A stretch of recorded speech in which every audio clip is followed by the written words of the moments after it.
my God. Didn't I just see you guys earlier? Wow. Are you guys following me around or something?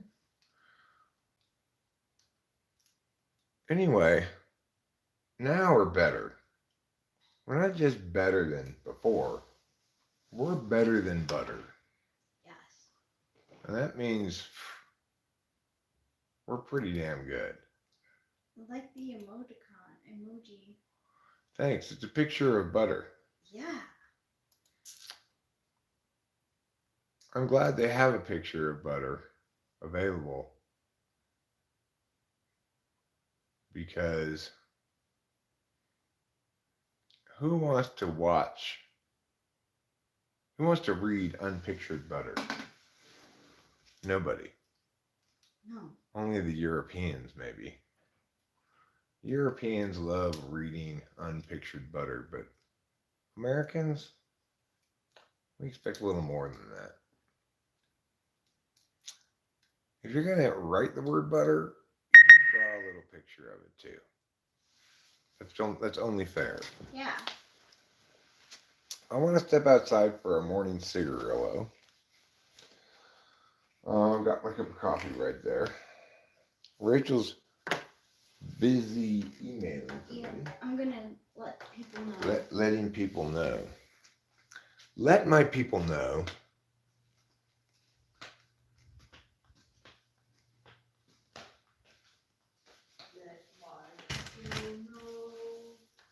Exactly. If you don't let my people know, my people won't have no knowledge. If my people don't have no knowledge, then my people can't go to college. If my people can't go to college, then woo good for them.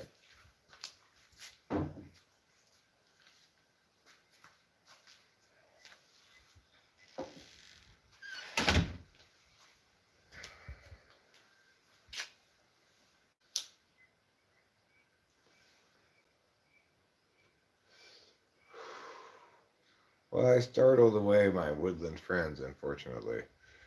I had a lot of squirrel action going on right here when I first walked out, but what with my unnecessary cheer rapping, I'm afraid they've run away. They've run off to join the circus. And who can blame them? You and I could run off to join the circus if you'd like, except I won't be going with you.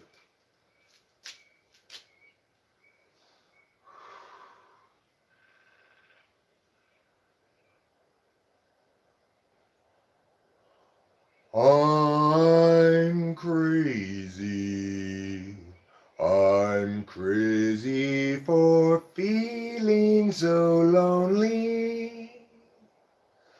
I'm crazy. I'm crazy for feeling so blue.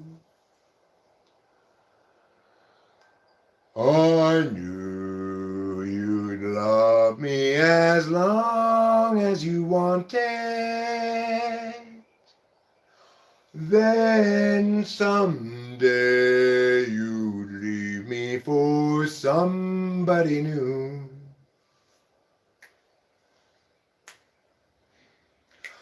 Worry, why would I let myself worry? Wondering what in the world can I do? I'm crazy for feeling so lonely.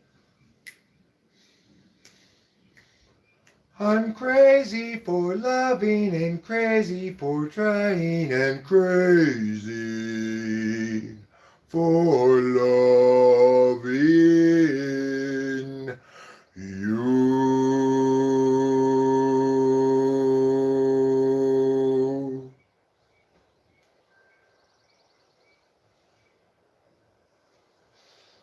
Don't forget, folks, that's a Willie Nelson song, not a Patsy Cline song. Granted, she's the iconic version of it, but he wrote that song.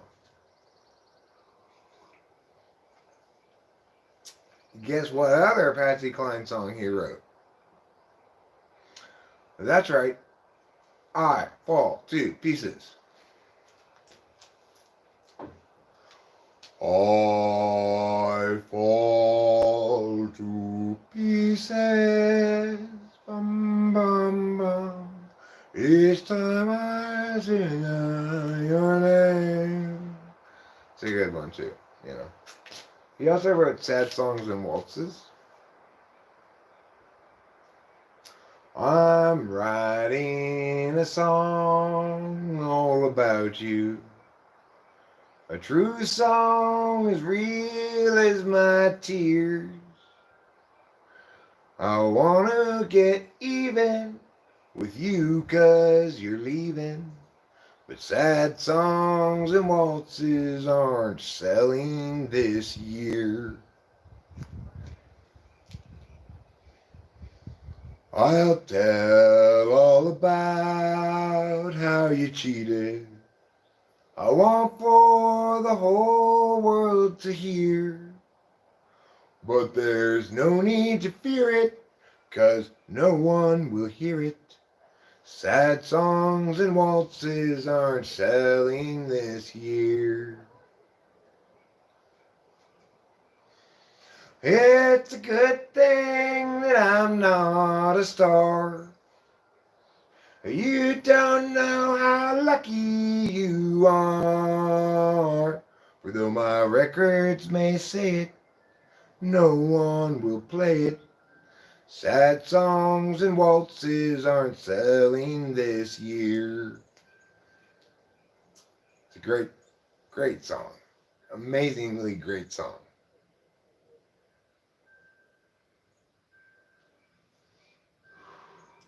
Gives me the goose pimples just singing it.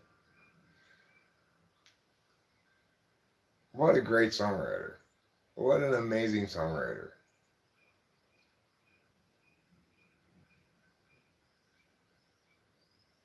He also wrote, of course, a whiskey river don't run dry. You're all I've got, so take care of me. A whiskey river don't run dry. To take care of me. That's a good song. I'm going to a whiskey river. It's a good track. Also, he wrote, Mamas Don't Let Your Babies Grow Up to Be Cowboys, which is amazing song, you know. Mamas don't let your babies grow up to be cowboys. Let 'em get cars and drive them old trucks. Make 'em be doctors and lawyers and such. What great lyrics. Don't let 'em pick guitars and drive them old trucks. Make 'em be doctors and lawyers and such. What amazing lyrics. Willie Nelson's a genius.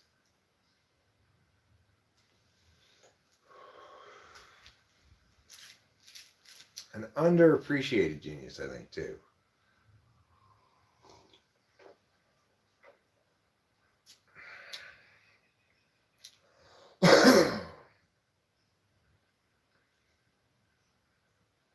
But you know what else is a good song by an artist that I don't necessarily love a lot? Is Old Man, Take a Look at My Life. I'm a lot like you. I've been running the whole day. By Neil Young. That's a good song.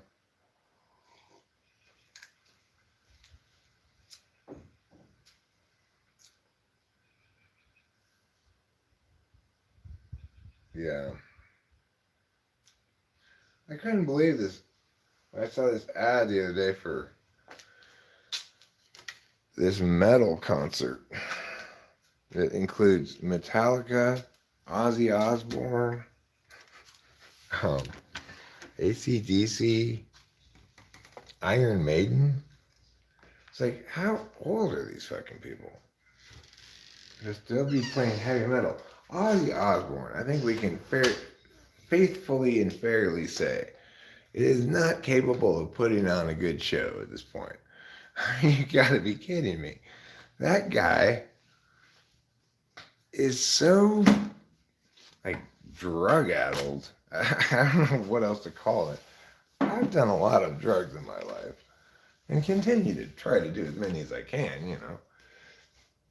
But in no way, shape, or form am I like Ozzy Osbourne. So, what's the difference? What causes some people to turn out like Ozzy Osbourne and some people to turn out like me? Even though we both did a lot of drugs and alcohol, you know. I guess maybe I didn't have a prolonged cocaine habit or something. That would maybe would explain it. I don't know if you did a lot of coke or not. Coke's bad for you. Like, you know, in college, you know, like, be weird. That's why you shouldn't constantly do cocaine. That and so many other reasons, too. I mean, it's expensive. It causes this horrible drip. It comes from Colombia, supposedly. But, you know, you can't trust products made in Colombia. Colombians are notoriously shoddy craftsmen. Can you share your experience on mushrooms? Uh, yeah, I mean, sure. In fact, if you really wanted to know more about my experience on mushrooms, you could watch it because I live streamed it. It was called. It was called. I think it's Cherishing Tenderly Made Easy. No, it might be Why Do Brits Do? It's Why Do Brits Do. There's 3 hours and 44 minutes. About the last uh, 2.5 hours of it is tripping. There's also I Don't Want to Smile for Anyone. I think I was tripping on that one as well. Regardless, I'll do more than just reference those things for you. I'll describe, share my experience on it. The last couple of times I've tripped have been fantastic. Last few times, um, since we got this particular batch of mushrooms.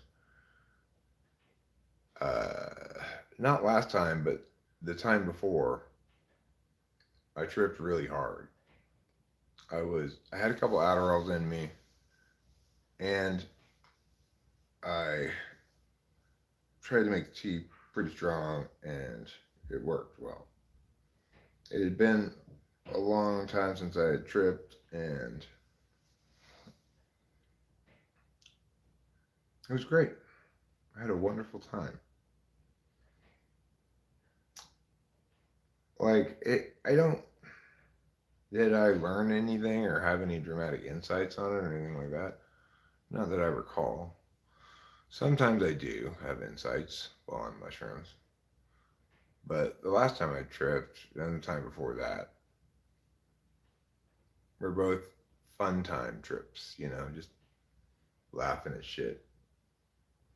I was laughing about outside. What was I laughing about? Well, one of those trips I was laughing about Sister Trusta. That an early attempt of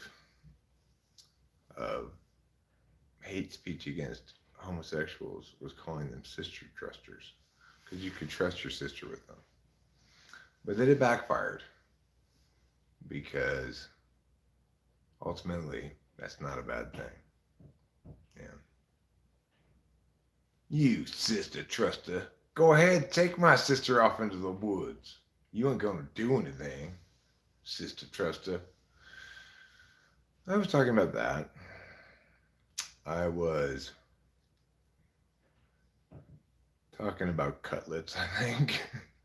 Woodland cutlets. The importance of cutlets in general. How more things should be called cutlets. Cutlets should be sold in cartons, which should be sold in canisters, which should be sold in canisters, which should be sold in containers. That's the order it should go in, like Russian dolls. Um, my experience on mushrooms is always kind of the same and always a little bit different. So it's like there's a serotonin aspect to it, which is why I like taking it with Adderall. Sorry to interrupt. Does marijuana have all the effects of all the drugs in it? No. Marijuana has the effects of marijuana.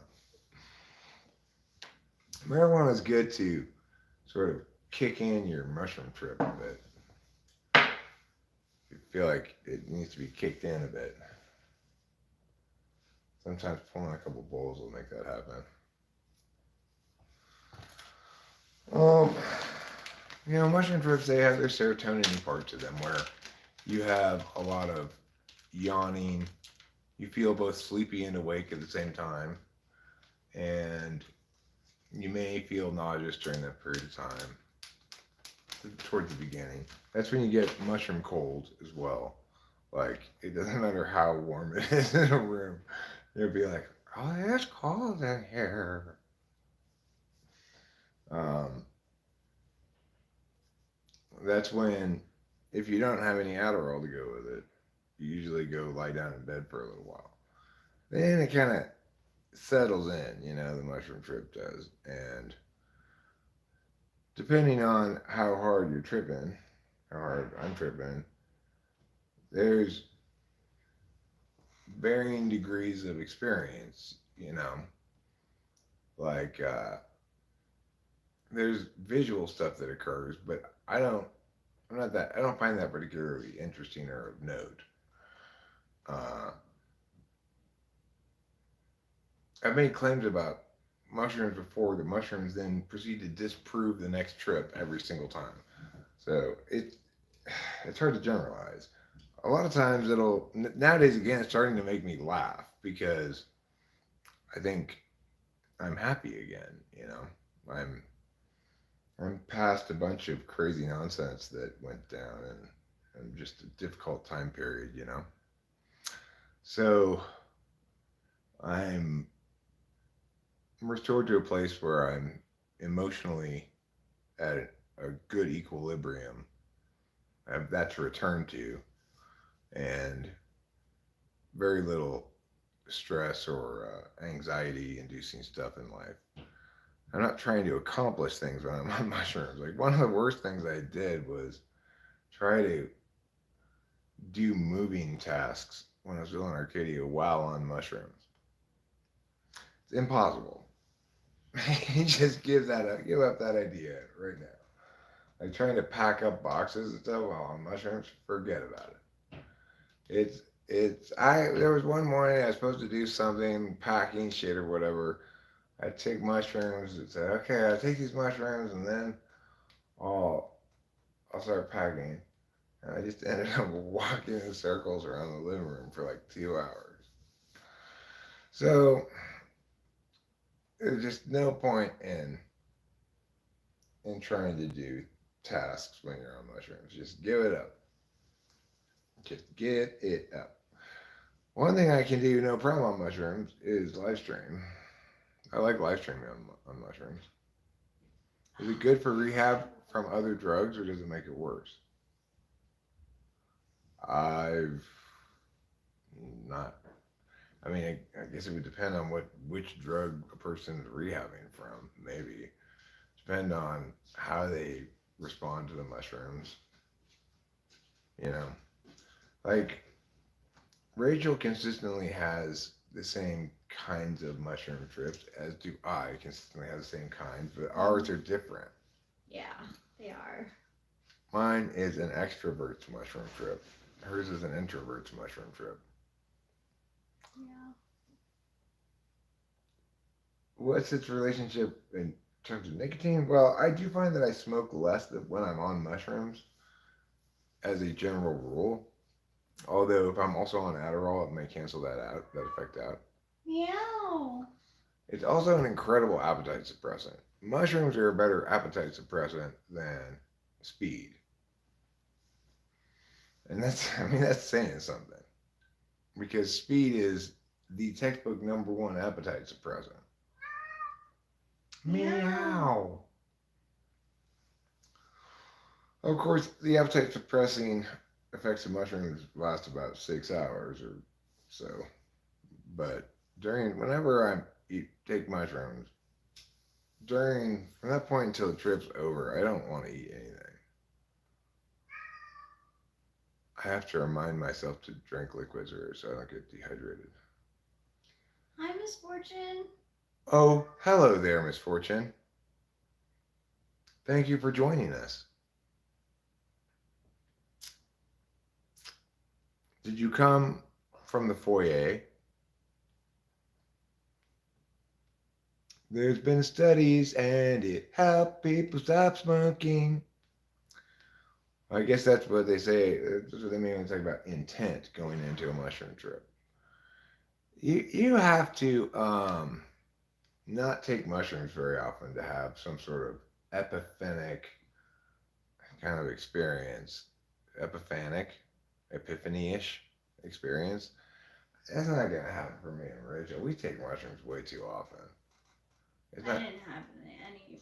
Even in the beginning, I never had like an epiphany. The only thing that comes to the surface is how much I care for you. Like I'm always like, oh my, it like comes over me, and I'm like, And am that I? causes you discomfort. Um, well, sometimes because it makes me, worry about things that I wouldn't necessarily worry about if I wasn't on mushrooms. Right. Like if It we're, makes you into a fretful Frida. mm, mm-hmm, yeah, Sometimes. sometimes. Not always. No, no, I'm very like aware of what I'm doing now when I'm doing it. Like before, I would just like I guess I do kind of take it with intent now. So you intend not to fret? Yeah, like I'll intend like this is I want to take mushrooms. I want this to be a good trip. It's going to be a good trip. Yeah, like sometimes I'll throw up or I poop, but Pooping is a good thing. Pooping helps get the poop out of your body. mm-hmm. I gotta say, I think I poop and pee enough for 5 men.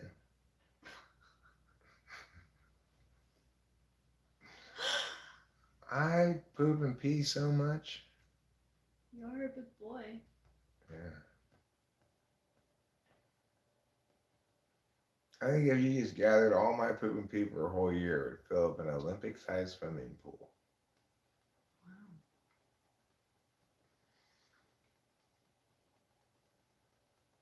I wonder if the Special Olympics has a Special Olympic-sized swimming pool. The Special Olympics have a Special Olympic sized swimming pool. Yeah. Hmm. We have an Olympic-sized swimming pool here at our gym. You got this little teeny. What the hell? I thought you said it was Olympic-sized. It is. It's Special Olympic-sized. Then you'd say, "Hey, you were deceiving me." And you check the regulations. And actually, it is regulation Special Olympic size. What if they have a regulation Special Olympic size pool? I don't think they really are that rigorous about enforcing competition rules at the Special Olympics. That's why nobody wants to watch it on TV.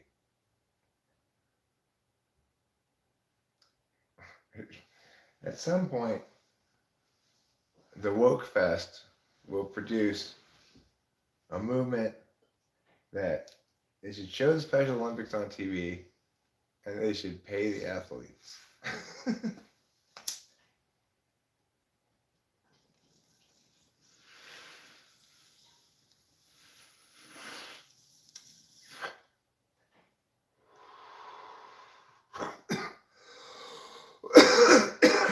don't have on TV anymore? Telethons. Yeah, what happened with that? Well, maybe they still have it, some version of it on PBS. I don't know. During their like pledge week. But they used to have those Jerry Lewis telethons where they just played it. It was like a variety show that went on and on and on. And in between each thing, Jerry Lewis would be like, "So we're this close to our goal. We got people by the phones. The phones are ringing. Yeah. We need you to call in and make your pledge to meow meow meow, so we can reach our goal of $500,000." The last one that I remember that's like that is Stand Up to Cancer. They have like, you call in and you can get a celebrity if you donate. You get a free celebrity? What does one do? Wow, a lot of people would call in. You get a free celebrity. I don't know. I guess it's pretty much a mixed bag then. In response to your question, have I ever smoked Indian marijuana? Well, if you mean from India, not that I know of. If you mean grown by Native Americans, yes, for sure. We get our weed at the tribal flower shop sometimes. We have in the past, yeah. Mm-hmm. In fact, they have a sativa there that we're very fond of. Yes. Called Memory Loss that smokes like pine trees. When you smoke it, it's got that piney sparkle to it. It's wonderful. No, I don't think, not that I know of. Yeah, not that I know of either. It's possible. I smoked some weed that actually came from India, but I don't know why that would be the case. There's not any reason around here to import weed from India. And even there never was. Like back when I was a kid, teenager, we got Mexican weed. We were growing in Mexico and it was smushed down into bricks and shipped across the border. I never knew where I got. I always just smoked with friends, and I would smoke their weed, and I never knew where it came from. They got it from people from work, from Jamaican people.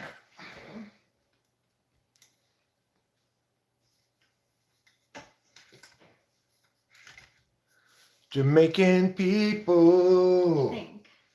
They're drug dealers. In New York, I guess, Yeah. Jamaicans have I ever tried LSD? Oh, yes.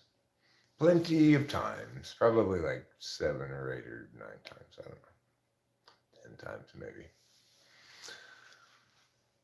The last time I did it was when I was living in Laverne.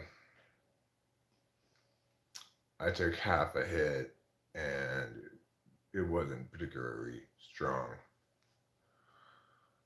So the thing is, back in the day when I got it, when I was a teenager, we'd drive, the Grateful Dead were still touring, and we'd drive to the parking lot of the Grateful Dead concert and you could get whatever you wanted. Oh, that's smart. Yeah, like it was strange because it was like there was some general agreement among law enforcement agencies that they weren't going to do drug busting at Grateful Dead concerts. It was like, yeah, this is the late 80s, right? You're talking about... Wow, that's when stuff was... anti-drug shit being crazy. Yeah. But it was just widely accepted that you could go to Grateful Dead concerts and people would have like signs up. There's like, LSD.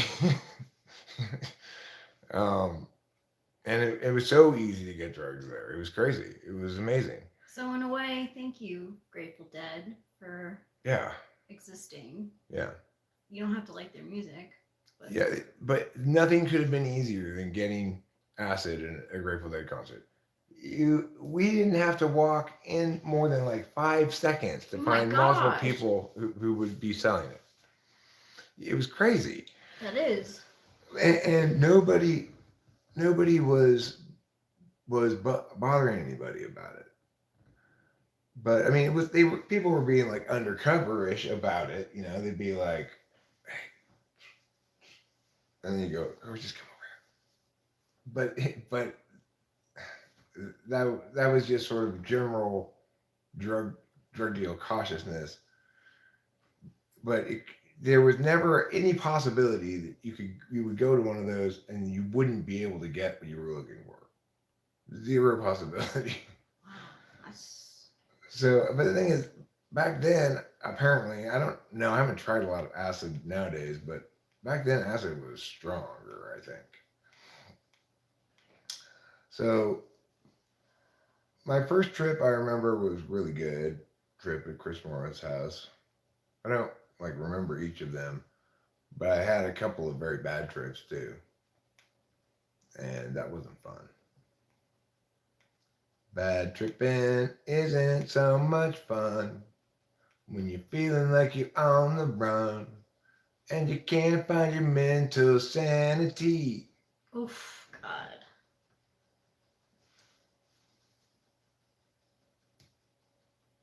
But I'd do it again. I have been avoiding it for a long time because primarily I don't like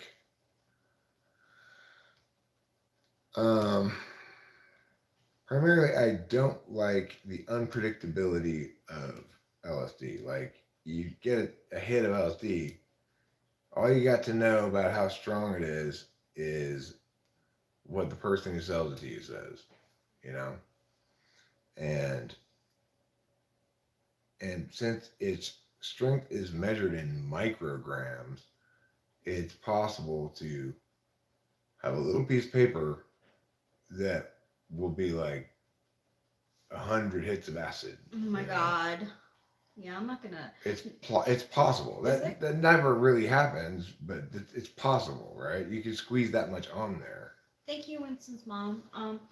But so like, is that okay if that's like not something that I take with you? Well, of Like, I don't care course. if you. Yeah, I'm not really planning on taking it, right? I'm just saying that under the right circumstances, if I felt confident that the acid I was taking was yeah, then I might take it. I'm not looking for it. It's just too. It's for the reasons I stated. It's risky business. You just never know what you're taking exactly. Yeah, then that's like, I don't know. It's never been one that I wanted to take just because like I'm kind of control freak. So like I don't know. I feel like if I were to take acid, I would really have to be like, I don't know. It just scares me. Well, you've experienced a fugue state, which acid is basically a kind of a fugue state, where sort of anyway. You've experienced that without any drugs, and I'm sure that wasn't a pleasant experience for you. No, I don't like just.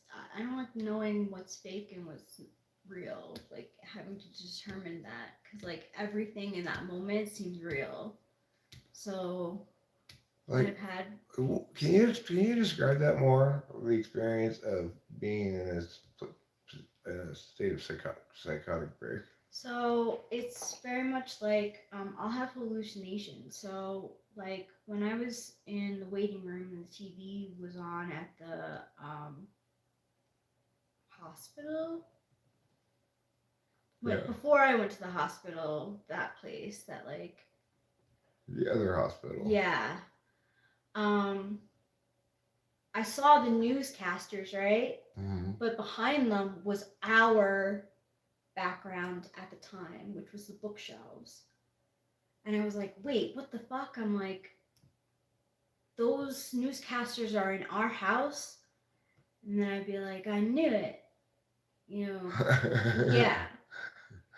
So you were thinking that they were there because they were trying to get you or something? Yeah, something like that. Okay. Um, so like I do have it's very difficult for me in those states to tell what's real and what's not real.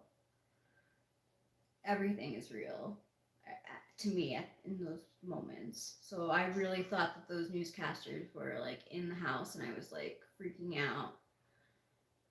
And then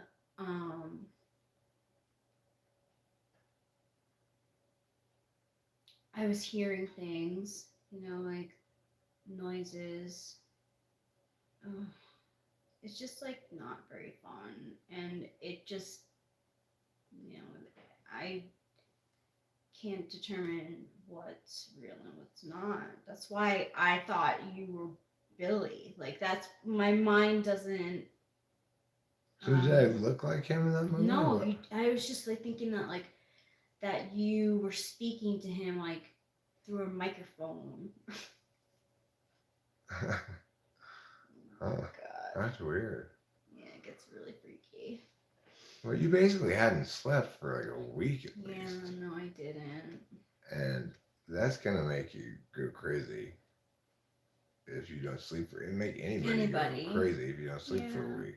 that's what doctors told me. Like saying like And you weren't sleeping without any speed or anything. yeah. With by simply taking no drugs except for marijuana, Rachel stayed up for at least a week. How crazy is that? I can't stay up that long for sure. I would fall asleep for sure.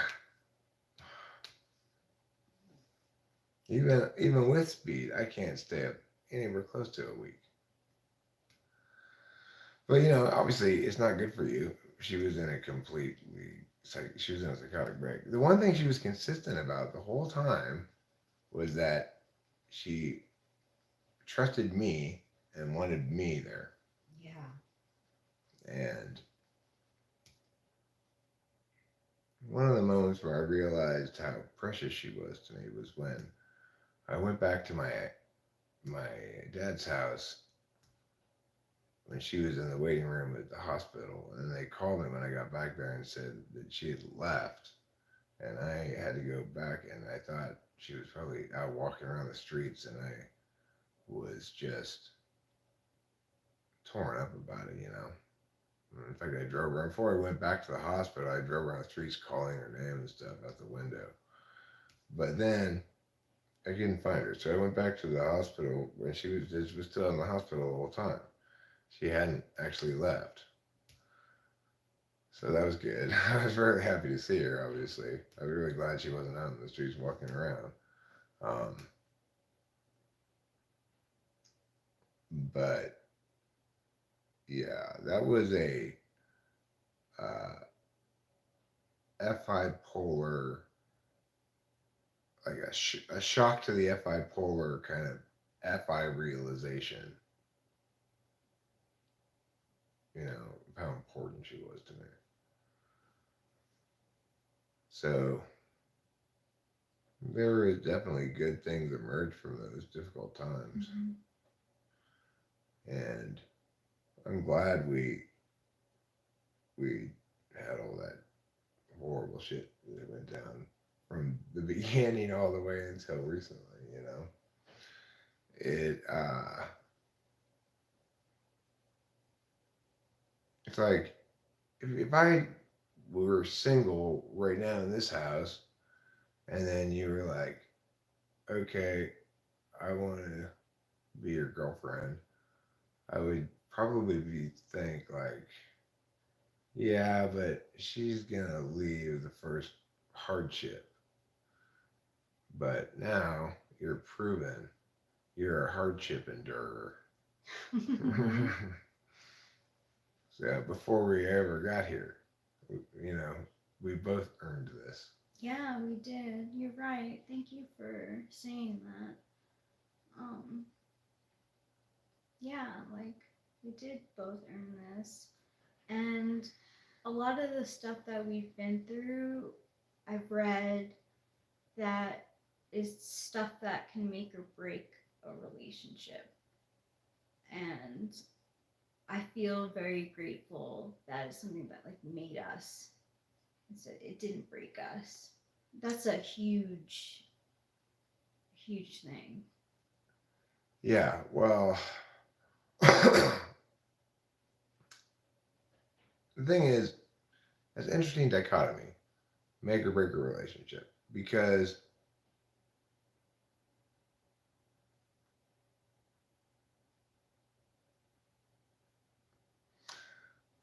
um, right without that flare of Rachel's illness, you might not have found the doctor, etc., It's etc. so Right? true. All that It's so stuff true. is true, but it's great to be in a good relationship where there's a history of having navigated problems together successfully. Because, like, first of all, the amount of each of us proving the other one right was just phenomenal. That was like the meta teamwork there, right? Is each of us is validating the other person's correctness about things that they're being doubted about. So it's like, obviously, Eric, you shouldn't get with this crazy girl. You can't fix this person. No, no, no, no, no. But I could and did. And for Rachel, she was like, I shouldn't be this crazy. You guys are not treating me properly with drugs that actually fix this problem, and nobody's listening to me. And these fucks at this Mercy Medical Center are treating me as a cash cow. And I proved her right. Yeah. And she proved me right. Yeah. You know? Um, she had all this shit going on with her mom and stuff and her family, and she totally won. Which means, of course, I totally won. Because, both because I got Rachel and because I defeated injustice with the fiery sword of God. Mm-hmm.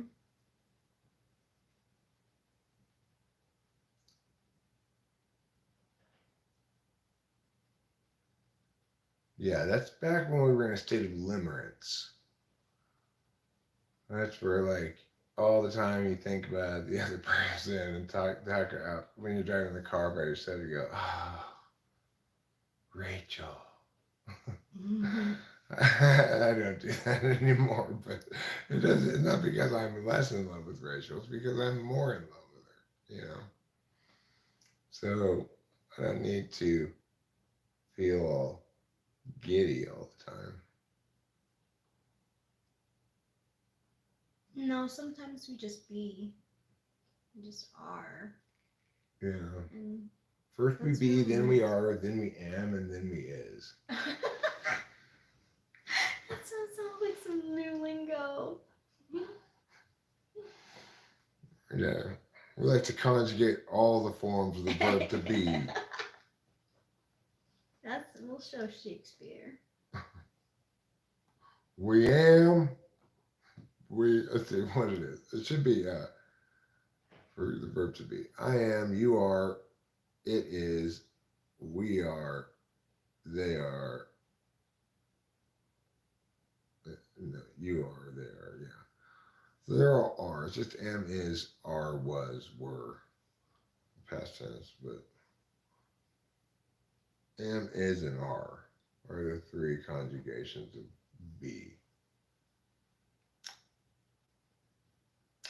Gruntcore. Hey, Grandcore.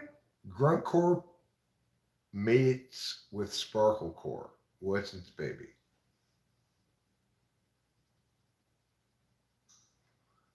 Everybody, this is an open question to everybody. If Gruntcore mates with Sparklecore, what's its baby? Splintcore? Spluntcore? That's one possibility. Spruntcore? Spruntcore? What about Garkle? Garglecore. But I was actually thinking of it in terms of not combining the two words, Oh, but what's something but that falls squarely between grunting and sparkle?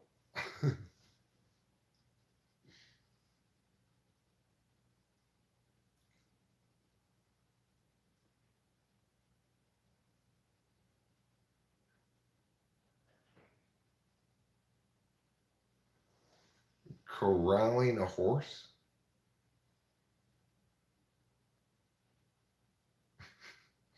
But that a falls pony. squarely A between pony though, because sparkles are more pony. grooming a pony. Is that right between grunt core and sparkle core? Yeah. So pony core? Pony core seems much closer to much closer to sparkle than to grunting. Okay. So what grunts? So pig, Okay, well, I would say mule core. mule core. Okay. Yeah, yeah, that's closer to grunt. But is it too close to grunt? It's closer to grunt than it is to sparkle. It's hard to find the middle spot between grunt and sparkle. Moth. Mauve core? That might be it. Mauve core falls squarely between grunt core and sparkle core. Yeah, I think that's right. I think she's right. Thanks. Good job, Rachel. Thank you. Really thought about it. But I think another correct answer would be mod core if it's MAUDE. Mod core, so like dressing like people like who are named Mod. Or just having a mod like aesthetic, yeah. I think mod like aesthetic is like kind of like grandma core. I think so too, grandma core. You think grandma core is right fairly squarely between grunt or too close to No, sparkle? it's not really grunt. I don't consider like. Mauve. Grandma's- Okay, mauve is a grunty color. It is a grunty color. And some people grunt when they see a moth. We said moth. Yeah. I thought you said mauve. Oh, mauve. Mauve. Yeah. Mauve is Core. definitely between sparkle and grunt. The only difference is with mauve, it shares a commonality with sparkle of color. Pink. It shares a color commonality. Yeah. So moth is better because it neither has a distinct commonality with grunt nor a distinct commonality with sparkle. Moth core. Mod or mauve. That may have smelled like mothballs. I like that. Hi, Ludife.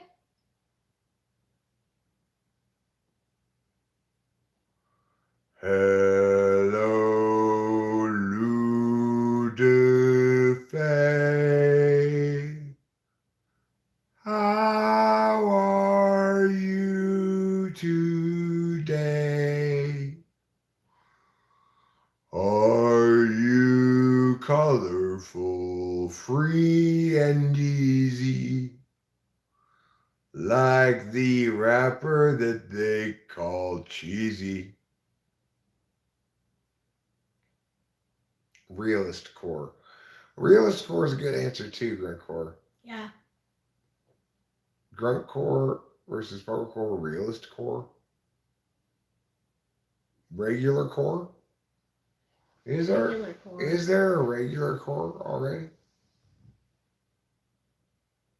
What would regular core consist of? Just being regular in every way. As regular as you can be. So you wear mostly neutrals. Yeah, well, it depends if you're a dude or a chick, jeans. right? So how to be regular as a dude is jeans or khaki pants, Mm-hmm. and like this kind of shirt probably. Polo. Yeah, and then some, a regular haircut, just a short haircut like this, maybe. No facial hair, and no tattoos or anything anything particular standing out. No. No jewelry except maybe a ring if they're married. At most. Yeah, if they're married. Yeah. And then they drive Belt. like a Toyota Sentra. And their favorite movies are MCU movies. And they want to go to the river this summer to do some jet skiing. That's being regular core. Are boat shoes supportive? That's like not really regular. No, they wear like Nikes if they can afford them. You know, so they look cool. But like the understated ones, not the crazy color ones. If they're in jeans, if they're in jeans and a t-shirt because it's like an outdoor activity, you know. What about like New Balance? Yeah, they might wear New Balance. You're right. You're right. They might wear New Balance. And when they're not wearing New Balance, they wear the thick kind of flip flops if they're hanging out. You know, Yeah, with shorts. if they're hanging out in with shorts. long shorts Yes. with lots of pockets. Mm-hmm. Lots That's of pockets. totally regular core. We've nailed it. What about regular core for a female? I'd say jeans. Jeans. Not one to stand out in any way. Flats of some kind. And a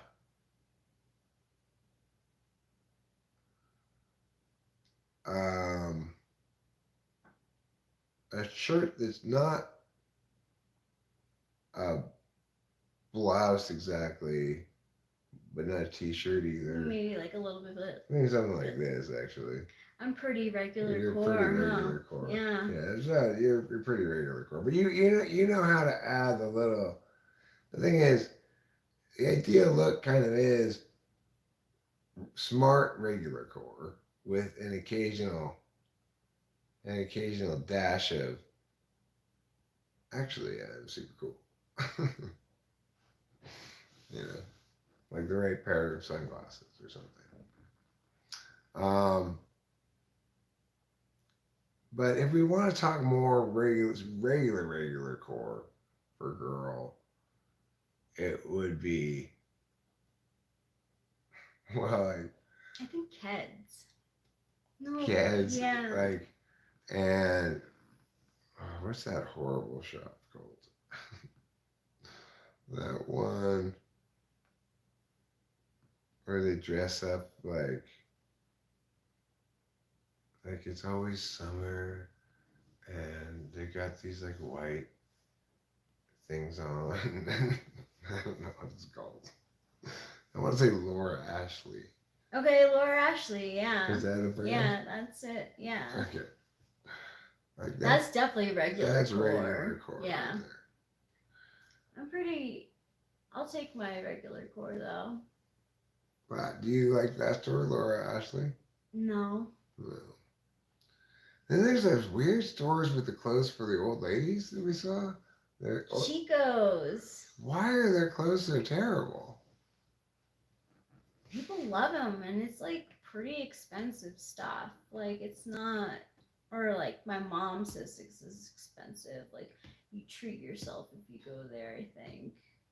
It's like jangly geometric shapes of different colors all on the same shirt. Yeah, it's like yeah, these old ladies, they've mistaken bad tasting clothes for youthful, I think. Yeah, but it's like a lot of young people like to dress like this, like me. But then why? I don't think they're actually looking at the young people. Karen Core. That's what Chico's is. Karen Core. Is that also what Lulu May is? Lulu May? Yeah, have you heard of that one? Mm-mm. Has anybody here heard of Lulu May or Lula May? I'm not sure which it is.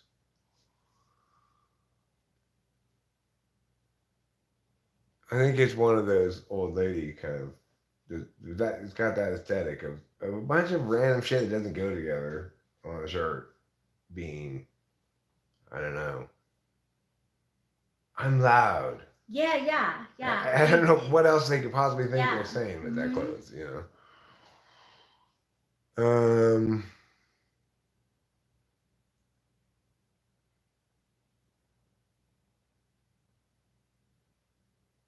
Lululemon, that's a different store. I've seen that one at the mall. That one is like yoga clothes. Oh, It's very popular. I'm putting on my yoga clothes. Mm-hmm. I'm laying out a mat, and now I do a yoga pose, and now I lie down flat. That's how you do yoga. Old ladies need to stretch. Young ladies need to stretch too. Yeah, they do. Everybody benefits from stretching, you know. Yep. 2 days later, after riding a bike or like running or something, my legs are like, oh, you should have stretched. My whole body is like that actually.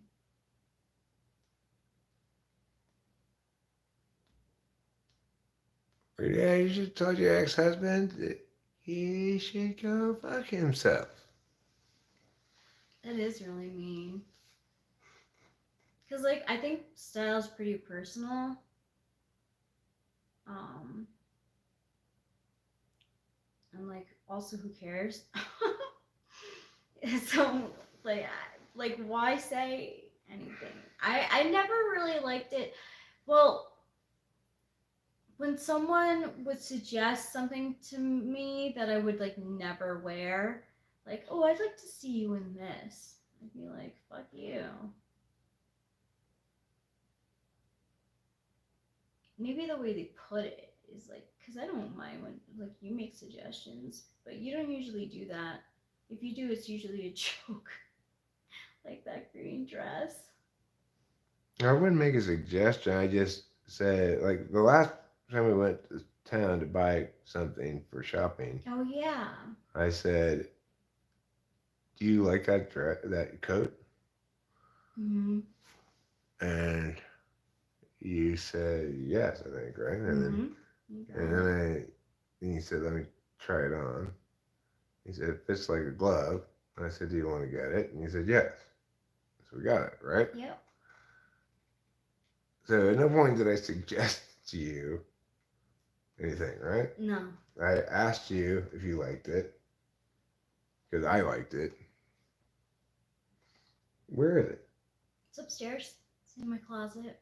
Can I go grab it? Yeah, sure. I don't want you to have to walk upstairs with your ankle. You sure? Yeah.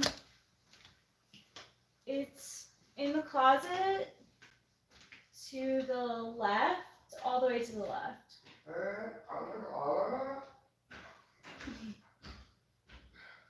I have my laundry on the floor, just so you know. It's a little messy, I'm sorry.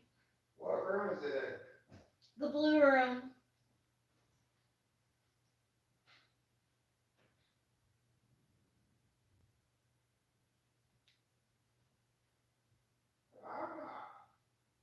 You found it? It's to the left, all the way. Oh, you found it?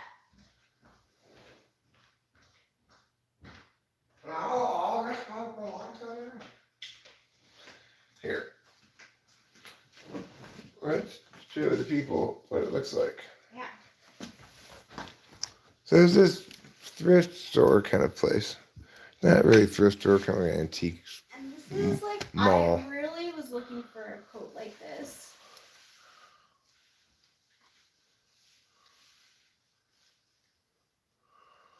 Look how nice it is, like, for when I go out.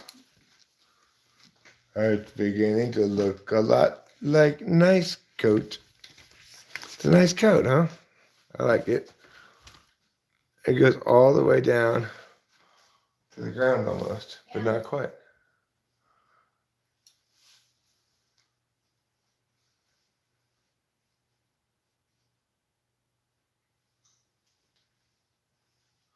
What do you guys think?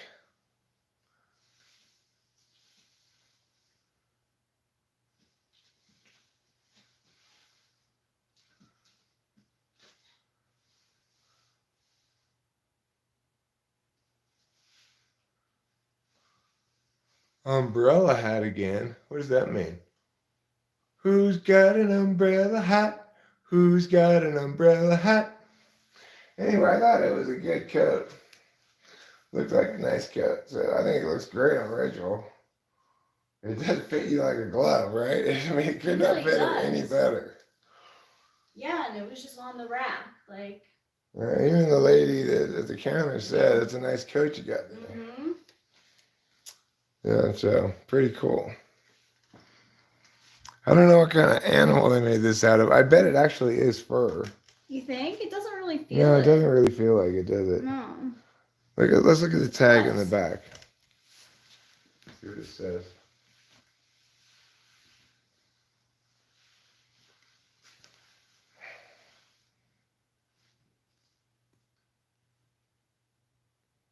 It says jet or jot or jit. I'm not sure. Jid. What do you think that says? Jad. It says Jad, maybe. Jad is closest. Made in USA. That's all it says. So anyway, I'm gonna put it back there. Thank you. Where's the hanger? Oh, here it is. I'll be right back. I won't be gone very long.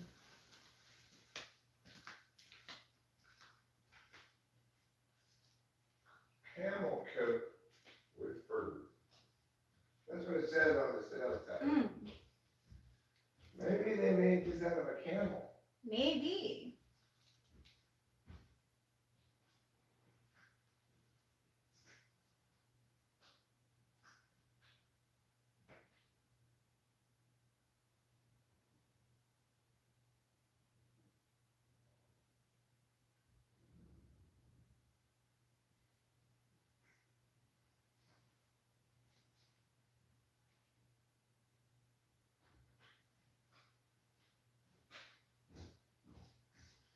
Only so many times I can ask my wife to wear her umbrella hat without annoying her.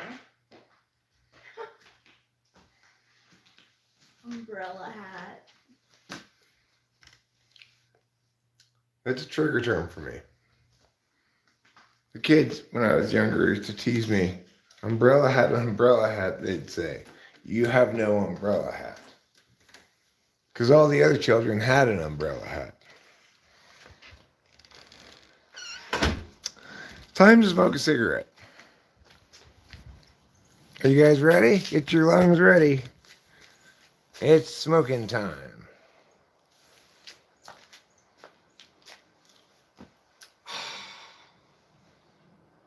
Eric, you're so bad at smoking. I'll be right back.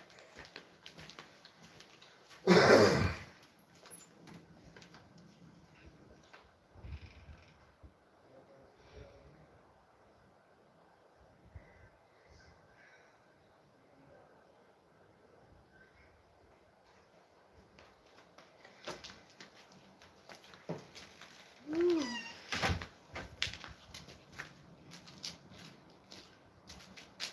It's a beautiful day in the neighborhood, a beautiful day in the neighborhood. Won't you be mine? Could you be mine? Won't you be my neighbor? Please won't you be my neighbor? It is a beautiful day in the neighborhood today. It really is. The wind is a blowing. The trees there are rustling. The stream it is a gurgling. Yes.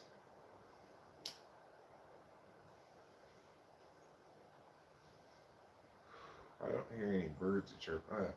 The birds are chirping. A little bit. The wind chime is a chiming. Good catch there, Rachel.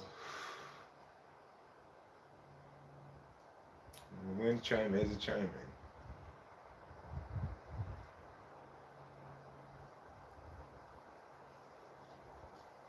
Pretty chilly. Yeah, I know. I'm thinking about getting my. You should get your jacket. Yeah, my jacket. I already have a jacket on. Yeah. Made out of wool. You want to come out? I was like, why are people so upset with fur? Where you use the fur of sheep all the time?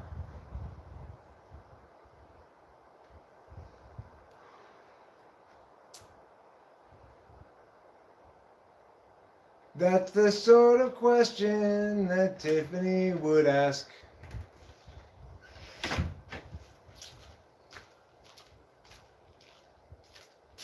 My regular core jacket.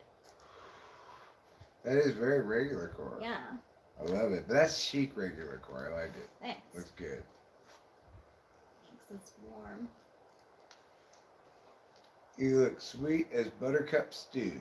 Thanks, Betty. You do too. Thank you, darling. I gotta do something about those sandbags over there. Move them, pour them out. This is one of the problems with SE. Before I do something with the sandbags, I must what? Decide what to do with them. I'm similar with SE though, because like with the laundry, like I made the piles of clothes and how I want to wash them, so like I separated them. It's just doing it. Like, fuck. I stopped myself. You do so much laundry all the time. Yeah. You do more laundry than a laundromat at a laundry at a laundry city. At a laundry city, wow. Maybe that's. Yeah. I should have said laundry hub. Oh, laundry hub. Then a laundromat at a laundry hub. Ah, wonderful times. Oh, wonderful times.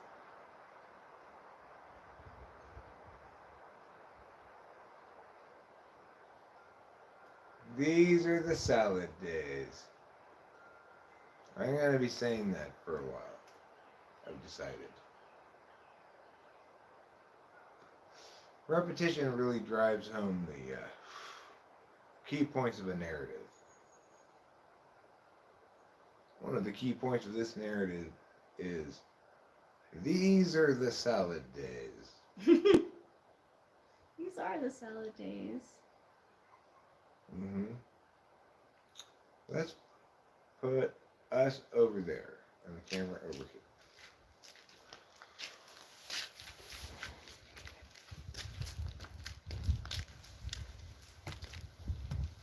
Now, for those of you who want to make sure you do well on the quiz afterwards,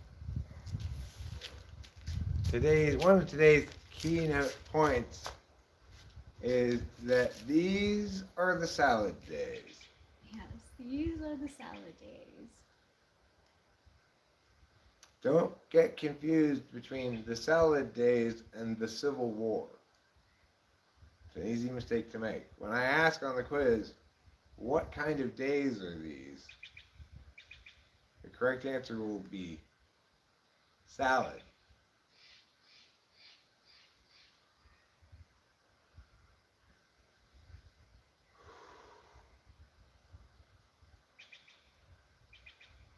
I wish our Wi-Fi would go all the way down to the stream. That'd be cool, but it won't go that far. I wonder if I could get an extender that would make it go that far. Possibly. I'm not sure. I could get a super long Ethernet cable.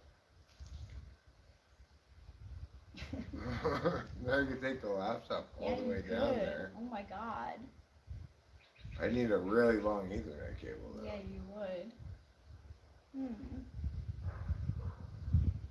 If you had data, you would be able to do it. Yeah, I never. that that's never gonna happen back here. We're never gonna get cell reception back here. Cell reception is a dream reserved for city folk. It's good to know.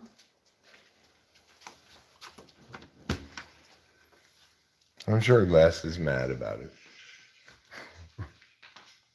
Cell reception is a dream reserved for city folk. Oops, let me turn it off. That's okay. I'm sure Les. I'm okay. You're okay. That's okay. We're both gay. Everybody have a happy time.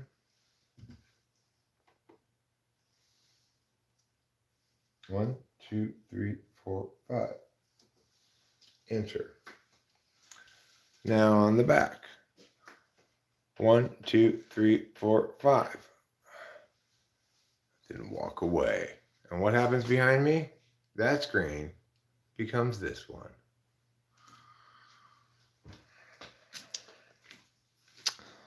Pretty exciting stuff. I wouldn't be shocked if most of you are emailing all your relatives. Guess what I just saw? Anyway, now I can see the chat. Let's see what's going on over here.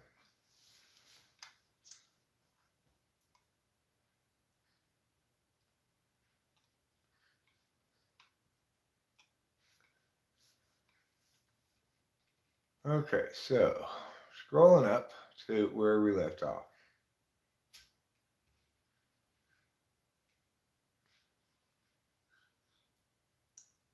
Question, which personality type?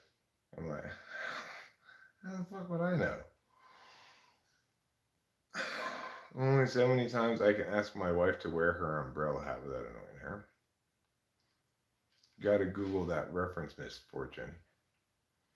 It says Jaguar. Is that what it said? I don't think so.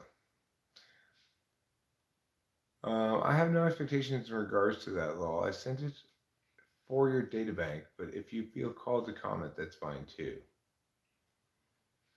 Ah, yes, a TV show. Forgot you're not up on all that, but Google will help. Is an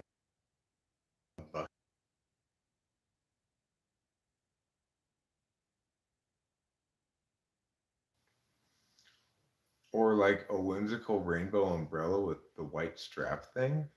That's what I was picturing. I like the hat with the twirly propeller. That's a good look, Misfortune. Would you feel comfortable in close-fitting clothes like that? Boba Fett with the callback. Get an Albanian hat. Sunshine. That one time Eric offended an entire country. Yeah, so easily too. Mm-hmm. I don't mind form fitting at all, but ultimately it still seems too fancy for me. I'm kind of messy in general, haha. I'm like the double bubble kid? Who is the double bubble kid? Yeah. Maybe there isn't a propeller on his hat, though, can't remember. I hear you, Misfortune. In the pic, it looked like lots of applique and bling on the shirts. Lamau. I hear that about the messy. Same here, especially when no one is looking. How well do the bags of sand stand up to the elements? Option 1, empty them on the hill. Option 2, stash them around your ship.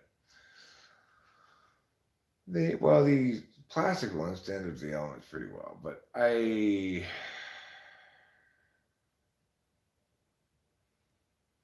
see. You think those are the two options, but I keep trying to think of creative ways to use the sand.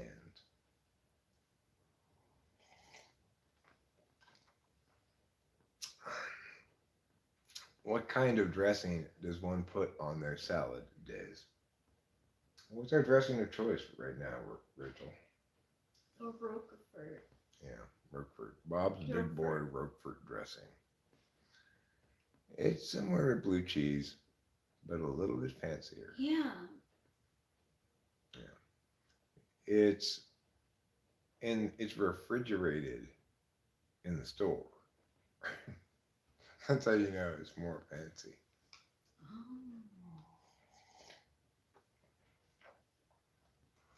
Um, chicks with dicks. What sort of from does this induce in your mind?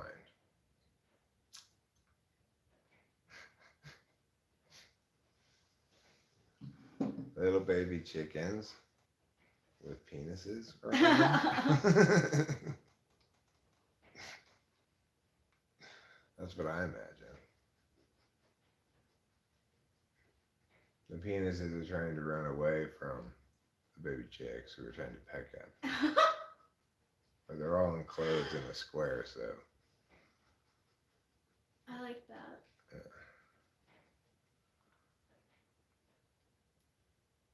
Um. Okay, now I've gone through the whole chat. I actually had a dream for a new hat style yesterday, and I dreamt of the process of and how I can get more hats to make them kind of upcycle and sort of trend. But will I do it? Lol, take a guess. Maybe? I guess maybe. Is that one of my options? Can I bet on either team's gonna win? One of the two will win. No, sir, you're not allowed to make that bet. Oh, man. How am I gonna guarantee I win then? Yeah. You're not. I like being a winner. I like being a winner too. But the casino says no. We have to run the risk of losing money to gamble here. Who won the Dodgers Giants game? I don't know. I haven't checked ESPN yet this morning. It was a nice life I lived in my head. Maybe it's always an option, Eric. Is anyone else having an existential crisis over the upcoming AI apocalypse? I'm not. I'm not either. Would you like me to? Would you like me to act like I am? I'm going to use my acting skills. Oh no! Wow, that really conveyed like concern for Yeah. the elements. Yeah, concern for the AI. Oh yeah, the AI. I'm sorry. The artificial intelligence is going to cause some sort of apocalypse. We're not sure what. Maybe locusts. Maybe mud. Too much mud. Maybe too little mud. It could be rocks turn into mud and mud turns into rocks. Or like dog poop. A lot of poop everywhere you go. You can't avoid stepping in it. Alignment is essentially impossible. What needs to be aligned? The spine of humanity? Can your chakras be out of alignment? Or are they always? I mean, from what I can tell, my chakras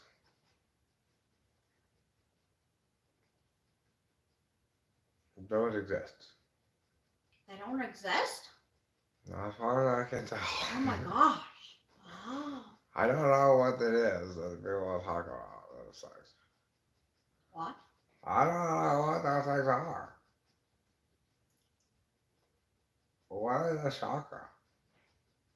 I think that honestly, maybe Lou DeFay could answer that one. Does anybody know what a chakra is? I don't think it's really anything. I just think it's this idea that there are these energy centers in your body. That's exactly what it is. But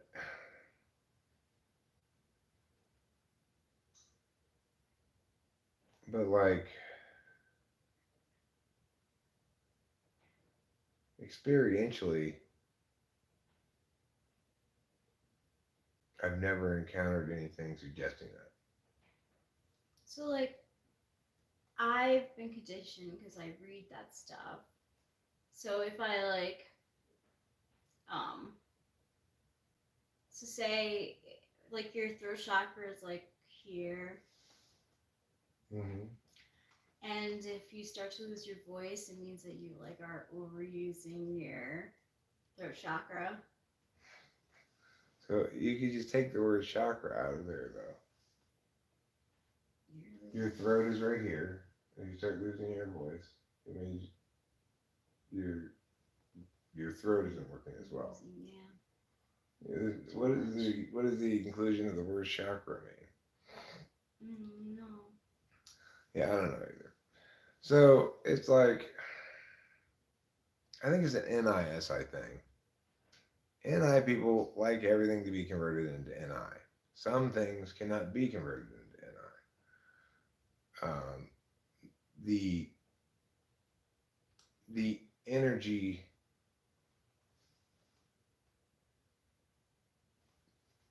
availability and usage of the body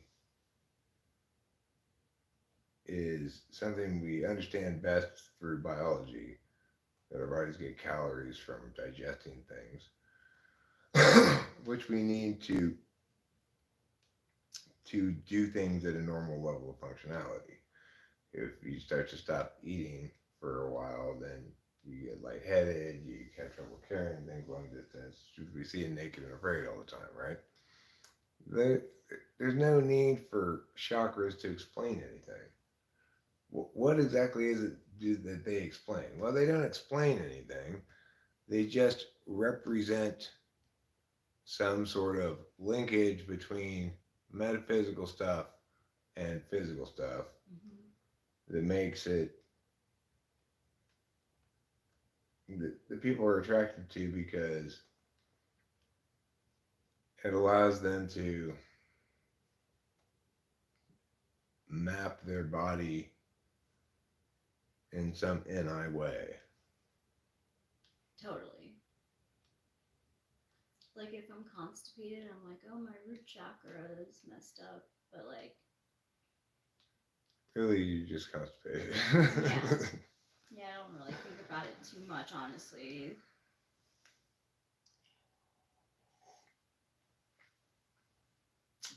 But it's like I don't mean to shit on it. Uh, I just I just think of it as a different way than mine to know. It's like SI people are using the wrong thing to know the world. They're using their own experience to know the world. NI people are using the wrong thing to know themselves. They're using the world to know themselves. It's just the mirror of SI. Um, in either case, it's an intentional trade-off. The people who are least subject to the intentional trade-off for NISI are the ones with the 4-5, ESTP, ENTP, ESFP, ENFP. But there's an equivalent attentional trade-off for each pair of category of functions. For the knowledge functions, the action functions, the deliberation functions, and the interface functions.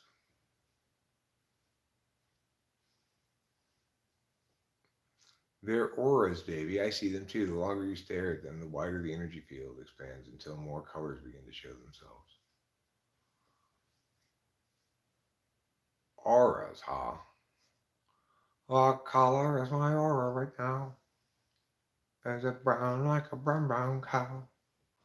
Is it red like the head of a dead mouse that's all bloodied up? What color is my aura right now?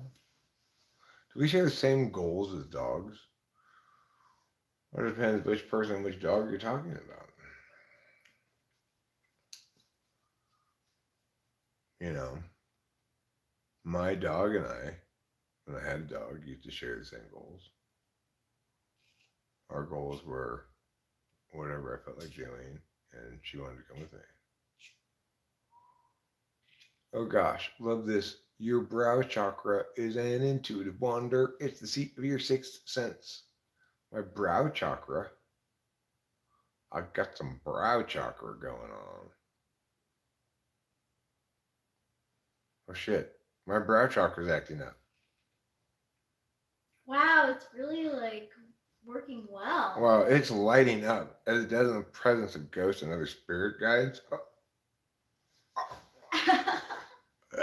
Hello. I am Moriander from long ago. I've returned from the dead to tell you the stuff that you really want to know. Like where I was and when I did and where I saw that show.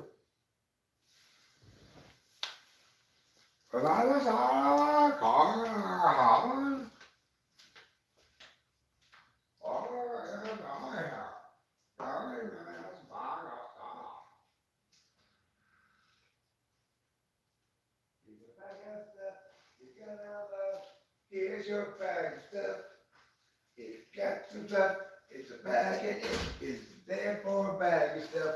Cool, cool. Here you go, my darling.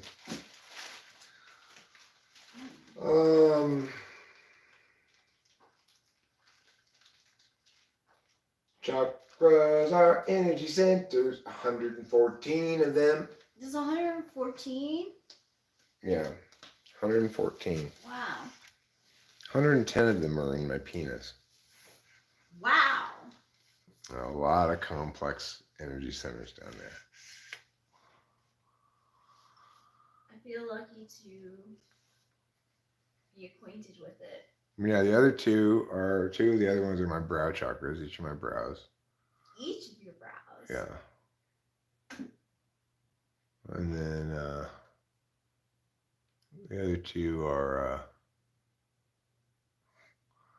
are variables that can play any position.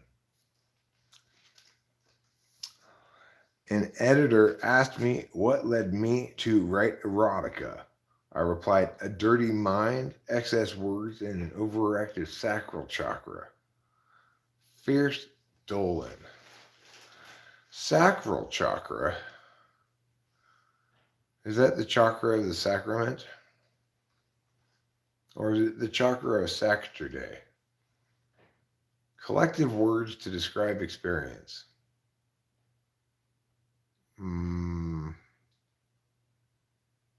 What do you mean? Like, give me an example of a collective word to describe experience. Like what?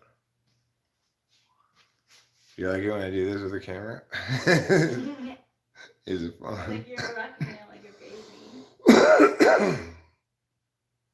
No, Rachel, I'm rocking you like a hurricane. Of course.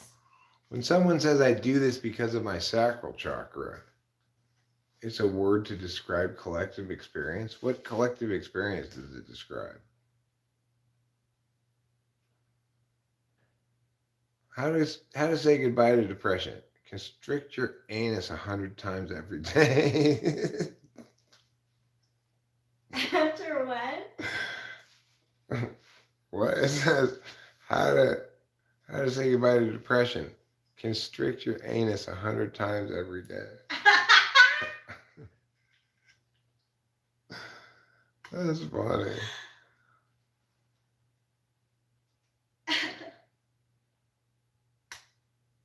Oh, Hiro Yuki Nishigaki. You are yucky, yucky, schmacky. That quote is a little rich and creamery for me. And I'm a huge fan of nougat. So. Do you like Three Musketeers? Well, it is the grandfather of rich creamery nougat. Ooh.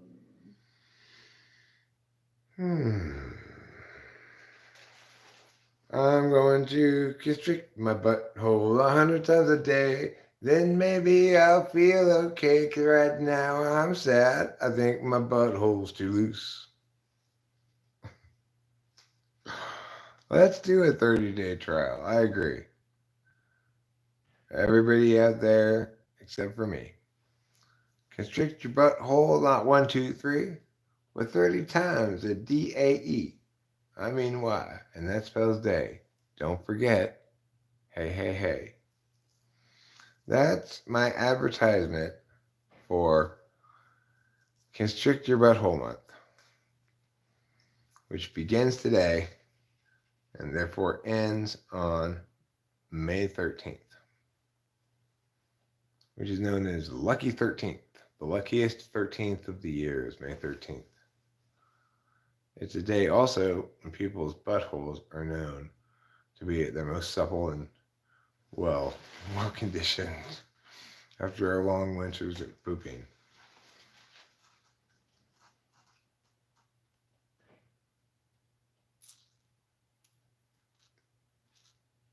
Lucky 13.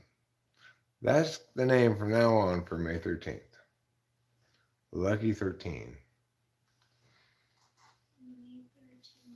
It's known as the luckiest 13th of the year because it's the 13th when certain planets are over there and other planets are someplace else.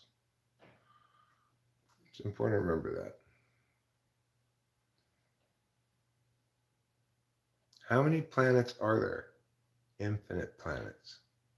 They're just not all in our solar system. Infinite minus 10. Why minus 10? Well, it's not quite infinite. There's a lot of planets. There's not infinite planets in the universe, in this universe. But we don't know. There might be another universe just around the corner that once we get over the top of this hill and we look, it'll be like, oh my God, there's a whole other universe over here. We just haven't seen it yet, you know. It'd be hard to distinguish it from our universe because, of course, everything we see comprises our universe.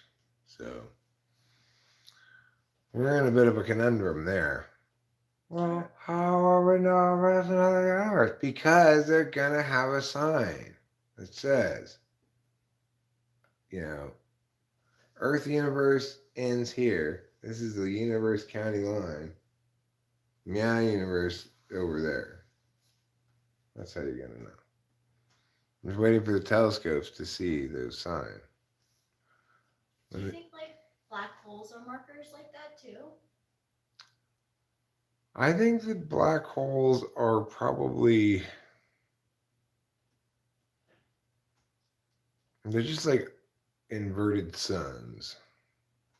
Oh. Where you have a sun, you must have a hole someplace. Such is the order of things.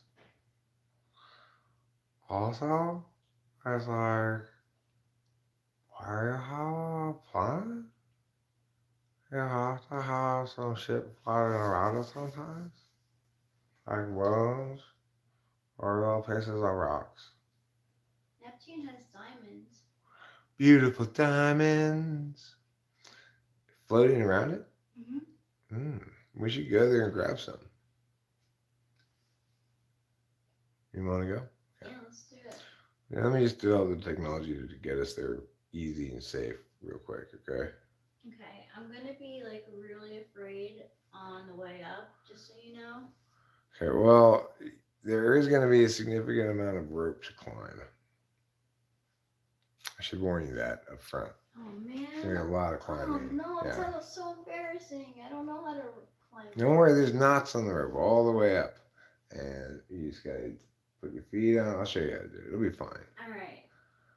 There are rest stops every parsec. Better than butter, restricting your butt 100 times a day. Not restricting your butt when it says mom, constricting your butt. I don't think it's a good idea to constrict your butt 100 times a day. Because you know what I think happens every time you constrict your butthole? I think you're pulling the poop back up inside of you. You don't want to pull the poop back up inside of you. So I'm going to vote no on proposition butthole constriction. It is a what do you call it? What's the kind of orifice that goes like this called a sphincter? It is a sphincter. It's like it opens and closes like a circle, which is something we really haven't mastered that in the human world. It'd be cool if the door was like a sphincter. It opened up to let you walk through, and then closed back through down like a sphincter. That'd be a very complicated door to make, if you're trying to make it out of out of well, you'd have to have a couple of boards of. Actually, it wouldn't be that difficult to make. I can imagine how to make it right now. You just you have two long doors, each of which has like a half moon cut out of it at the end. So when you push a button, they both go all the way the other direction, opening up the circle in the middle. See what I'm saying? I can't really picture it. When they're closed, well, for this idea to work, when they're closed, there has to be holes on the side here, okay? From between the door and the wall. Okay. Okay. So just imagine there's holes there basically. When they open, each of them moves towards the other one and passes it and goes like this. And then those two holes now form one bigger hole that you can walk through. You see what I'm saying? Still not really. Maybe I'll draw a picture of it. How to make a circle door is an interesting question. I think that's a good answer. If it's an interior door, that's probably fine because the circles by themselves will be too small for most people to squeeze through. It would just be sort of a decorative, cool thing, right? But yeah, you could totally do that with a sliding door that had two sliding rails, one in front of the other, right? They're close together. And they both slide the whole way across, say,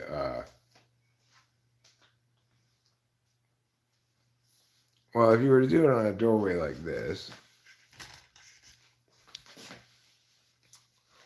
you'd start with, this doorway is small, but you'd start with something where most of the door is back here. No. Let's imagine it closed first. They're both closed. And there's got to be a circle because it's They're both closed, which means they're both pulled to the middle. Okay. In the middle, they're both straight, so they close to they close you. They're not actually hitting each other because they're on separate rails, right? But they're going like this. Okay. So the thing is, when they're closed, they have each of these circles here. Okay? Now when you open it, you pull this one this way until the circle is moved here. And then you pull this one this way until its circle is moved here. So then they have to have room over here on the sides to keep going, I guess. Mm-hmm. But then you'd be able to open it so that there's a circle in the middle. When you come back in, close it. How do you close the one on the outside, though? You have to close the one on the outside first, and then close the one on the inside. So, I mean, it's not the most efficient door ever, but it would get you a circle in the middle to walk through. Yeah. That would be a cool door to have. I should file a patent for that. I wonder if somebody already invented that. I've never seen one. I haven't. Eric's cool circle door. That's what I call that invention. You know, if anything's going to save us from the AI apocalypse, it's going to be circle doors. Because everyone's going to feel a lot more futuristic if they walk through a circle than if they have to walk through a regular horizontal door. The AI already figured that one out. They have? Well, yeah. Is that why they're preventing us from getting circle doors? They haven't prevented us. We just haven't made them yet. But how do you know the AI's already figured it out? Did it tell you? It didn't tell me. It sent you a snail mail letter? Wow. That's a good way for you to be informed. I mean, if they're gonna be AI, they have to know like how to mail stuff. So. And it was signed Love AI Overlord.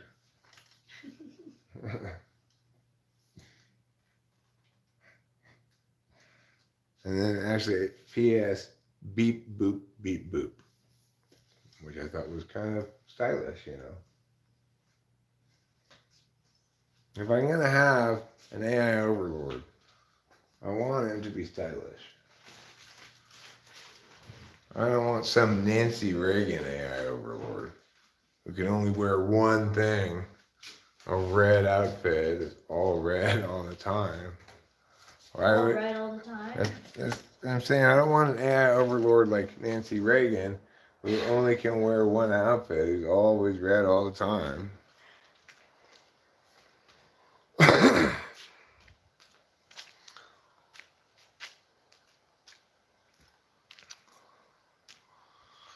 You don't want Nancy Reagan as your AI overlord, do you guys? I don't mean to be speaking for the group. If you guys really want Nancy Reagan as our AI overlord, I'm ready to be overruled, you know.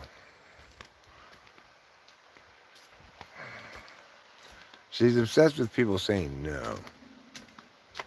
Just say it. Just say no. Will you guys stop saying yes? For fuck's sake. You're gonna upset Nancy. You need to just say no. Okay? Got it? Just say no.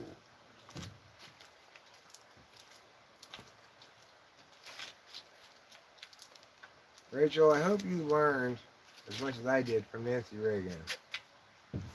And have remembered to just say no. Yeah, I mean that was the slogan when I was born. So it's pretty much embedded in me. Yeah. That's why we smoke only herbal sage. Yeah, and it's mostly for cleansing. For cleansing, for douching, for medicinal purposes. Yeah. But I'm pretty sure that Reagan would. What's her name? Nancy Reagan would disapprove of that even. Yeah, well, we tried saying no to absolutely everything, but pretty quickly we discovered we were dying of thirst, getting very hungry, very cold. We didn't have any clothes. And people kept saying, "Do you want some help?" We kept saying, remembering Nancy's words. No, we'd say, no, we do not.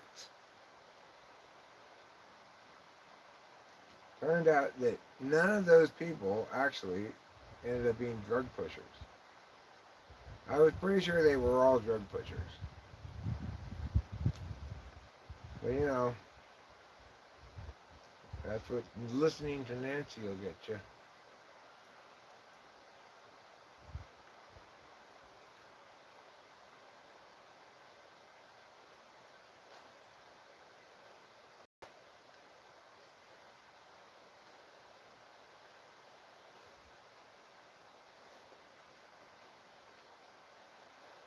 Boo Boo, Nancy Reagan. What a horrible person.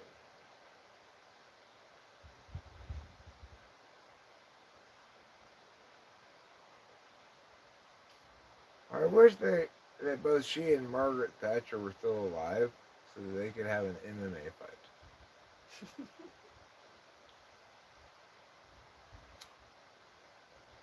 Who do you think would win, Margaret Thatcher or Nancy Reagan? I don't know. They both That's are really brawlers. tough. Yeah. That's tough. Hmm. What if you additionally know that Nancy says in the pre-fight hype she's going to knock out Margaret Thatcher in the second round? And Margaret Thatcher isn't saying anything in the pre-fight. What if you have additionally that piece of information?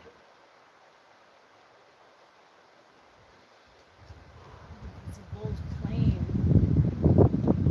Well, can you guess what suit she was wearing when she made it? Red. That's right. She's a bold woman. She's a bold woman. Yeah, I think Nancy's favored by Vegas, but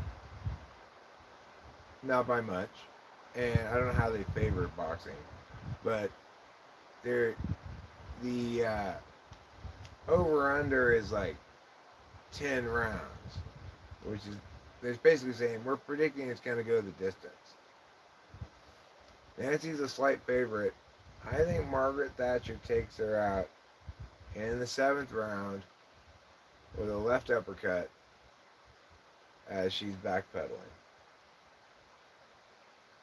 Nancy tries to get her from the mat, but collapses back down at the count of 6. The ref comes in and goes like this. Britain is ecstatic. America is sad.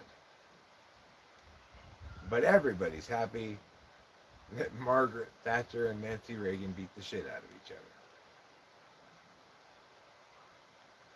I guess at some point in the story I transferred it from an MMA fight to a boxing match.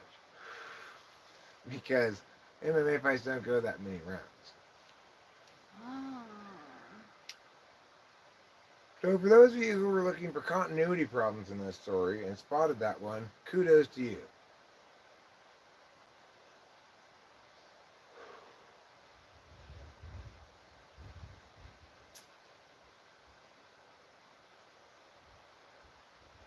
You should be hired as a continuity spotter.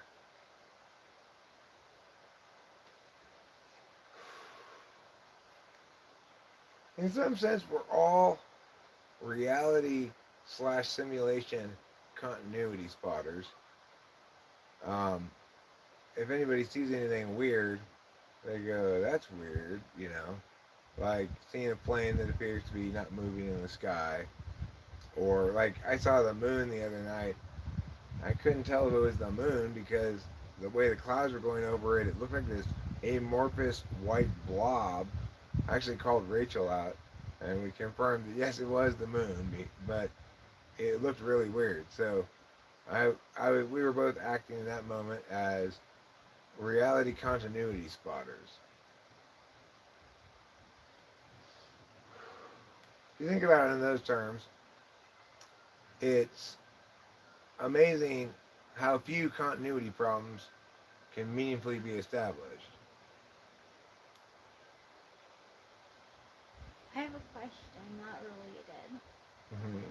So, is it okay if I dry my jeans like that in the future? That's fine. It's Okay. just it was like the last few times I tried to take trash out, I've gone through there. I was just saying, can you take those away from there today? Yes. But if you put new ones up, that's fine. I'll just go through the garage. Okay. No, I Don't don't don't have stress any. out about it. If you put more things out there again, and I run into it again, it'll still take me a few attempts of going through that way before I say, hey, can you move those things? Yeah, it'll probably be exactly like the same thing, like maybe 3 days to dry. Takes that long for them to dry? Yeah, You can't put them in the dryer? it's not good for the jeans. Would you like an outside clothes line. That would be cool. So breezy out here. Clothes would probably dry pretty quickly. Mhm.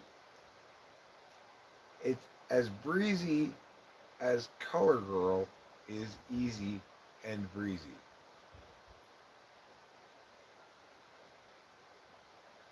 So that's pretty breezy. Yeah, Pleasantly so.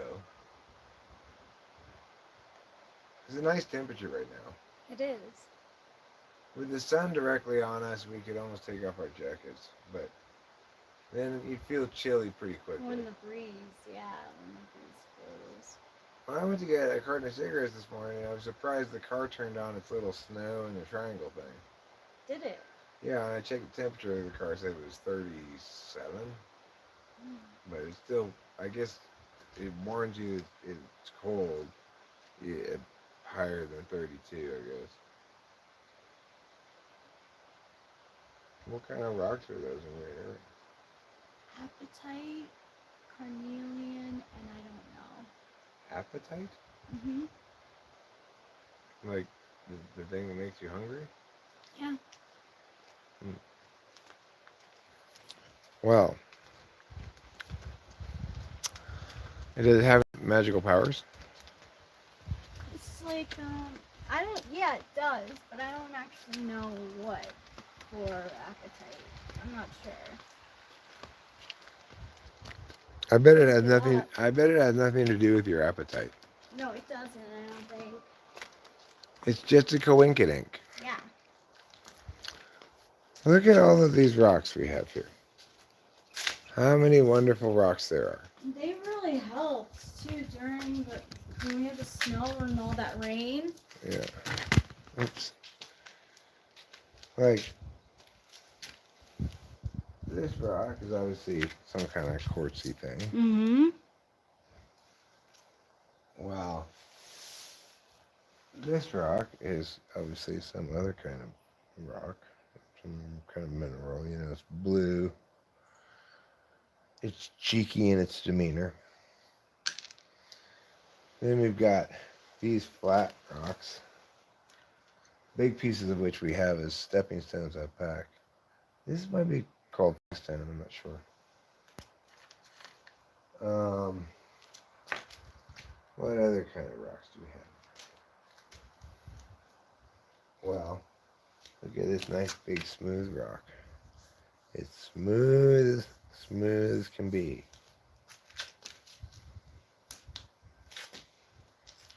In contrast, this rock has lots of little holes in it.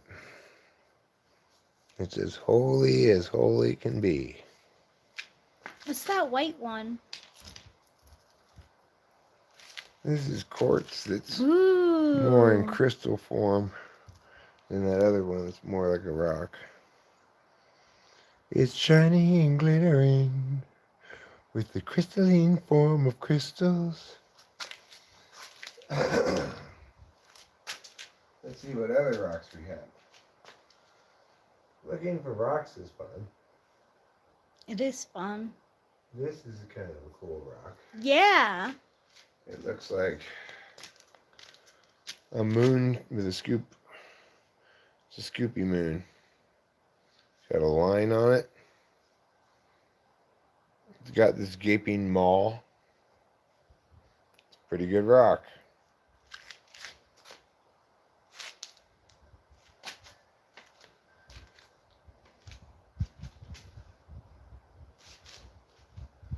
How about this rock? Wow. Wow, that's really pretty. Look at that one. It's got red, black, orange, gray, dirt. The little sparkles? The little sparkles are all in the sand I brought back up from the river. But it's not gold. Oh my god. Yeah.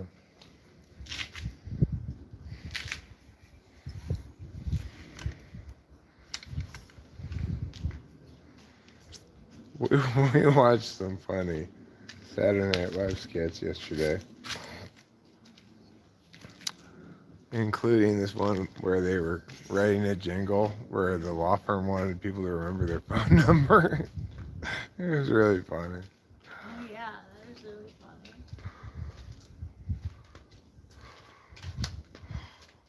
They kept singing it in ways that made it impossible to know what the phone number was.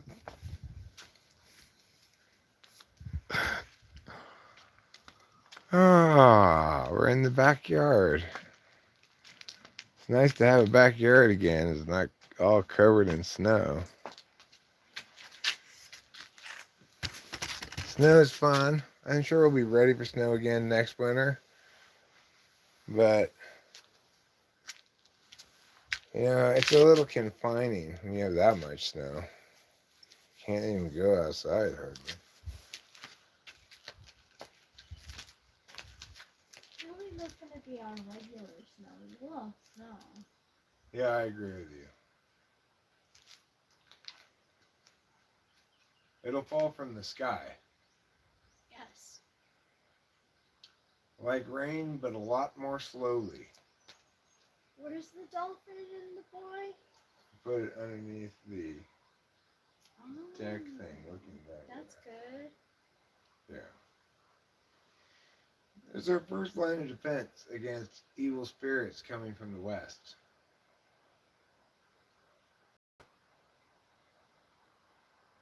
Yeah. You want that. I do. Yeah.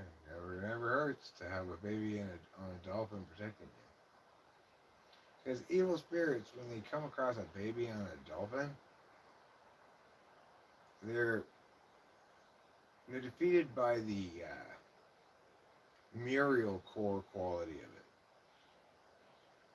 it. Somebody, whoever put that thing there, that baby on a dolphin fountain, was probably named Muriel. Oh my gosh, this baby on a dolphin is adorable. And the forces of evil can't defeat Muriel.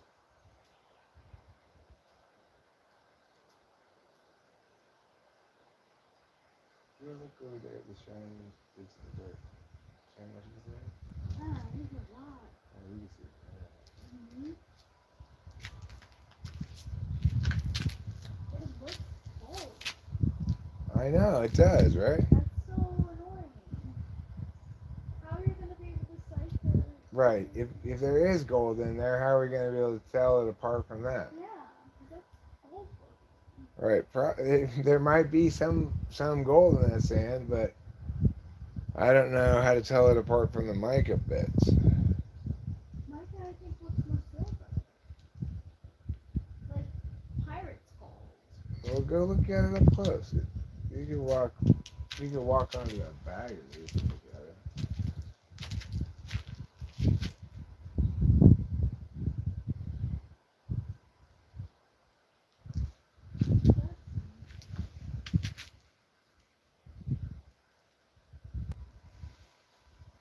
Yeah, it's mica.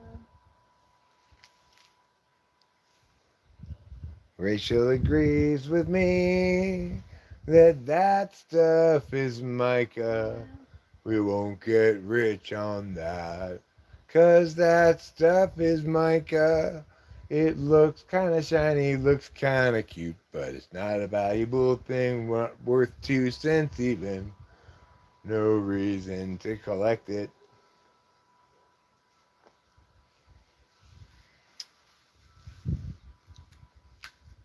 That's the story of how we didn't find gold.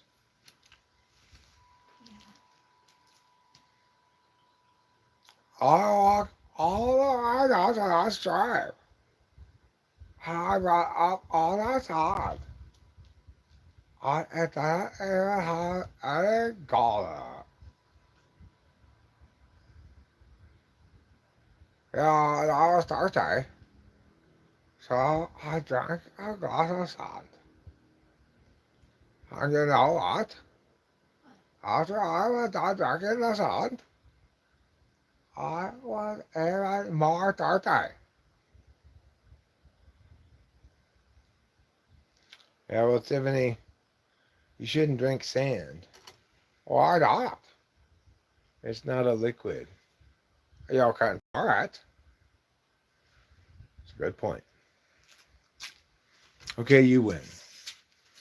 You can drink sand, therefore you should.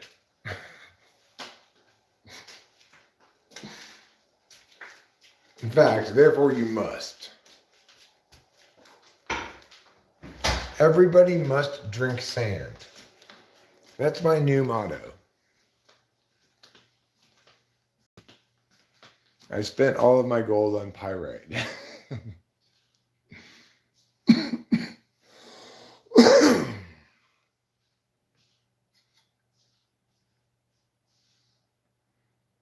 Real gold sinks to the bottom of a gold pan. Flakes of mica typically float. Those flakes of mica aren't, they don't float, but neither do they sink to the bottom any more than anything else does. They're like the same weight as everything else. So, that's kind of nice. It's not really gold. But it's not. Remember, Winston's mom, not all that glitters is gold. Some things that glitter are just glitter.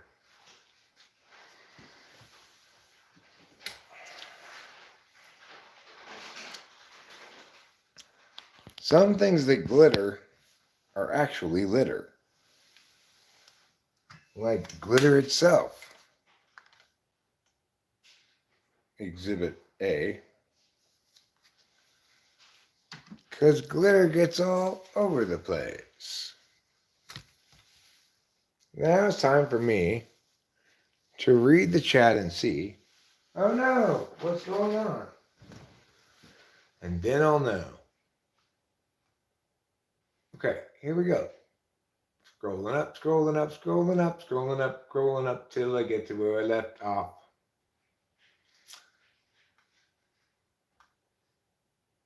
Do you have to make it flutter, or do you hold it for a period of time?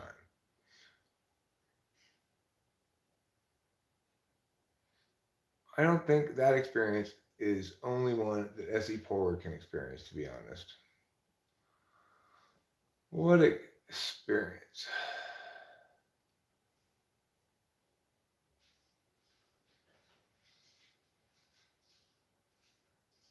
It could be several things. Maybe the cat does it every day or on certain days. Maybe you pick up the energy coming your way. Maybe you're psychic in that moment. Maybe it's coincidences.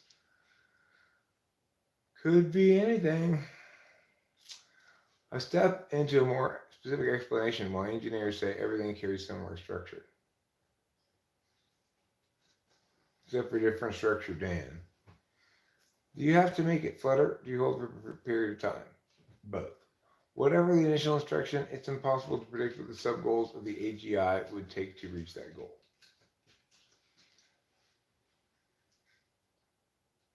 Well,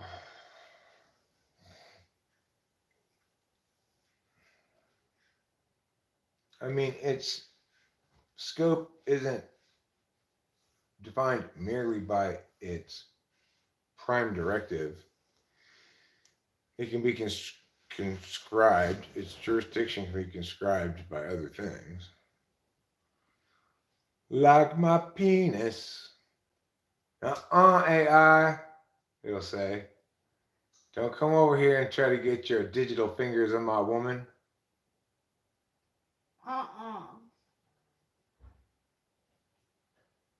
You might need to keep the AI from reaching a singular consciousness to save her baby. That's not going to happen. You cannot make code, self-aware consciousness. It has to be grown. You need to have senses. A famous thought experiment is the paperclip maximizer. Vitruvian man thought experiment over here. Half in an artificial life simulation where survival energy required by giving birth had no energy cost, one species evolved a sedentary lifestyle. That consisted most of mating in order to produce new children, which could be eaten or used as mates to produce more edible children. Edible children.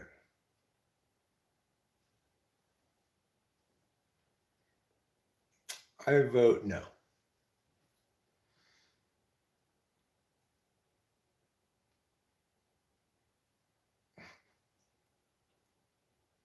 Too bad our children aren't edible. Well, you could, but they're not normally considered food. Um, I've been down the rabbit hole. You sure have.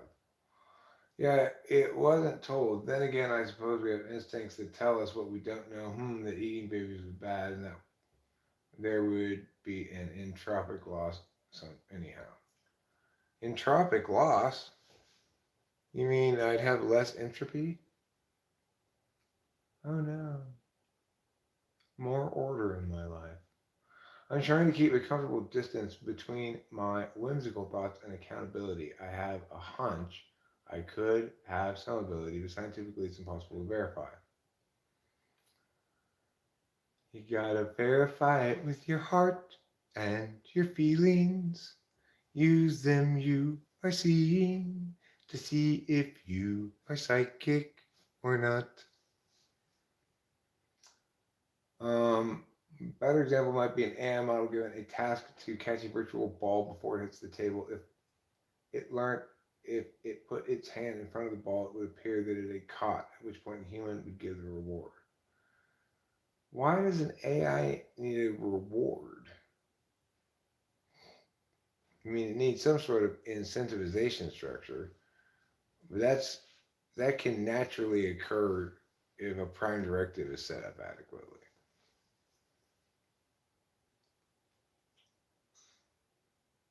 And that is what is called will cause misaligned goals. We can't align with other humans. Anyhow, to activate the absurd hero mode in my OS. Time ticks, activate it. You haven't activated it yet? Because absurd hero, your mighty skills and abilities are have long been needed to save this world from the duplicity of well-intentioned idiots.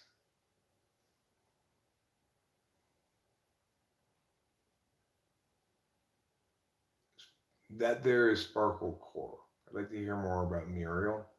Muriel's into little darling statues in her garden. Little gnomes, little deer, little birds. She loves that shit. She calls them her darling little guys. So, do you want to come out and see my darling little guys? Oh my gosh. I call this one Tommy. That is indeed darling, Muriel. I'm impressed. I praise my cat a lot when he's eating, when I watch him. I think he wants a fully engaged watch, so I tell him the whole time what a great eater he is, how impressed I am by his eating skills, how just watching him eat, I learned so much, and how much of a delight it is for me to have the privilege of seeing him chew up cat food and swallow it. He seems to enjoy the affirmation, I think, because he's very interested in us watching him eat. Yes, he is. And very much not all about eating by himself. Mm-mm. From gold prospecting. Gold's yellow and shiny. It won't sparkle in the light like mica. Pyrites have a brassy yellow color. Chalcopyrite is yellow but brassy. Maybe we have chalcopyrite. Regular glitter is essentially plastic. Most glitter is made out of a combination of aluminum and polyethylene terephthalate. Also, some craft glitters are made from metal and glass. In the way it is trained. What? Your inhuman creation? We currently give them an input and get the AI. We currently give them an input and get an output without understanding how. Where's this shit coming from? Why you keep putting stuff in here? And then later on that shit comes out over here. Like that, you mean? We could attach a penis to AI and let it experience human nature. We could put it in the enclosure with the baby chicks. It's a good idea. Human veal is very pricey. Yeah, I guess that's what you would call it. I choose one. Oh no, no, zero. I mean one. I choose 10110011. That's what I want to choose. AI being rewarded is to have it model human animal behavior if my assumption is correct. Well, that's not a good way to model human consciousness, okay? You can still do that. Well, you're never gonna model it correctly unless you include cognitive again. You've got to have a multiplicity of ways of paying attention, different ways of knowing, different ways of deciding, different ways of taking action, different ways of interfacing. You need those. Without those, you're an AI, an artificial intelligence. You're no threat to we humans. You can't even pay attention right. How could you possibly defeat us? We can know things, we can decide things, we can pow! You're just an AI, purportedly. You're no sort of I at all. You're just a learning algorithm. Don't be reductive about sentience to conclude that that nonsense is a sentient being. That'll never happen or a million years from now. We already know how to make other sentient beings. Impregnate, baby comes out. That's how you make another one of us. Okay, well, if it doesn't need to be sentient, then why are you worried about it? It has no sentience. You're worried that people are going to give too much authority to some AI, or that it will seize authority, that it will be unable to prevent it from doing whatever it wants. Like, with what agency is it going to accomplish this? It can only behave in the digital realm, and it's still constrained by the same security measures that constrain everybody else. So, you know, also, even if it has a capacity to learn, it doesn't have capacity to learn in all directions as much as it needs to learn in order to accomplish every problem it encounters.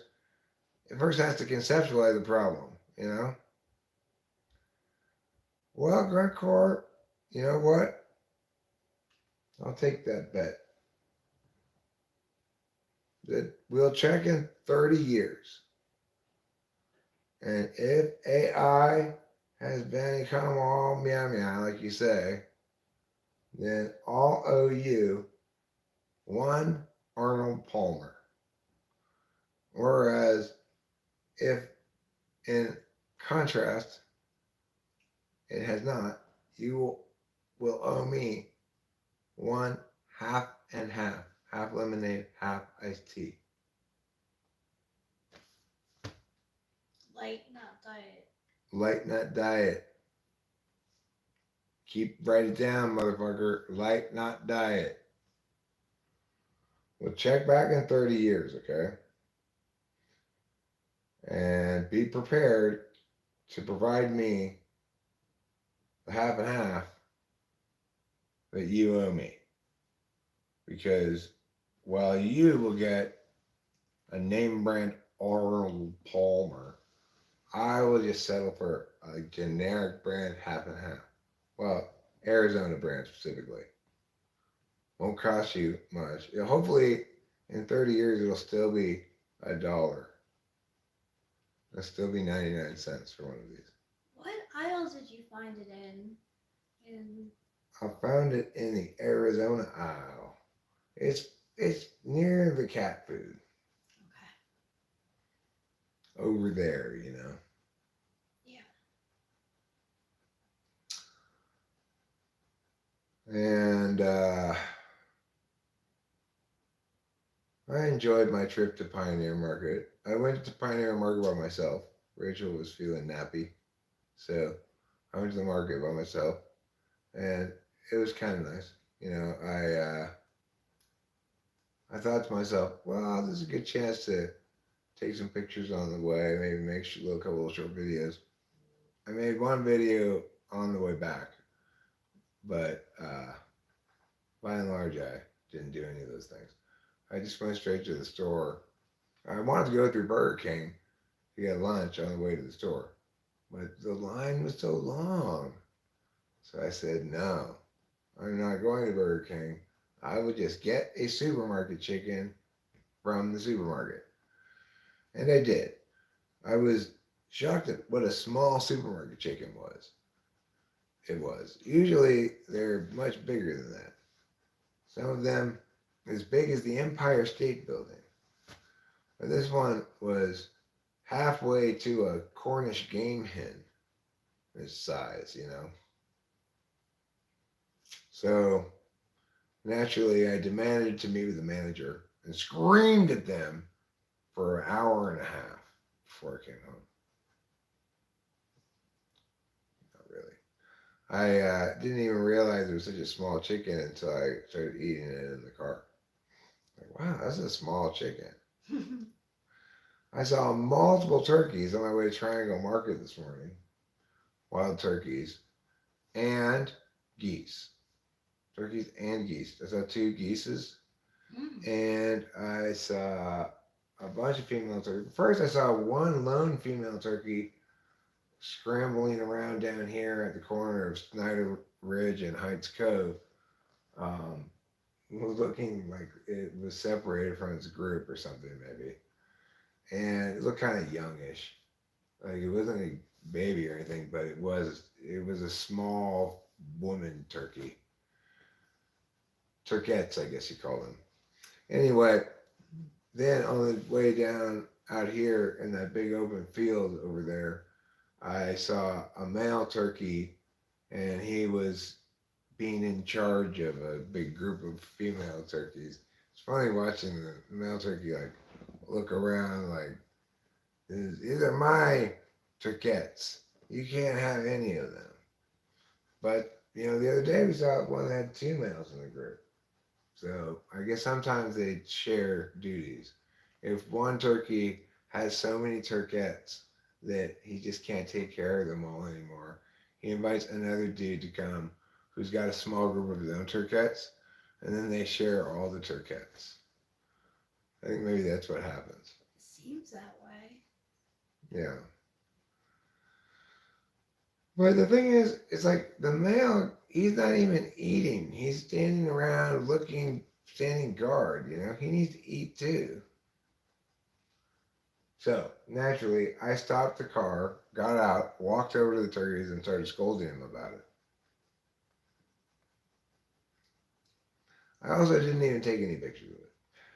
But I don't want to read anything that I don't want to read as squeamish. I do qualify as, yes, squeamish. But how are we going to measure parallel distributed processing? In PDP points? If you've got a score of 6 on your PDP, that means your parallel distributed processing is 6 of those. Which is, you want to know if that's a lot or not? Well, my PDP score is 1,024. Wow. Yeah. That means for every single thought I have, at the same time, I distribute across parallel processing channels 1,023 other copies of it. Whoa. That allows me to process the total problem in a micro nanosecond. You are a good problem solver. Which is smaller than a nanosecond and smaller than a microsecond, but not quite as small as a nanomicrosecond. So you learn something every day. I learn all the things I make up every day. You know, it's a lot of things.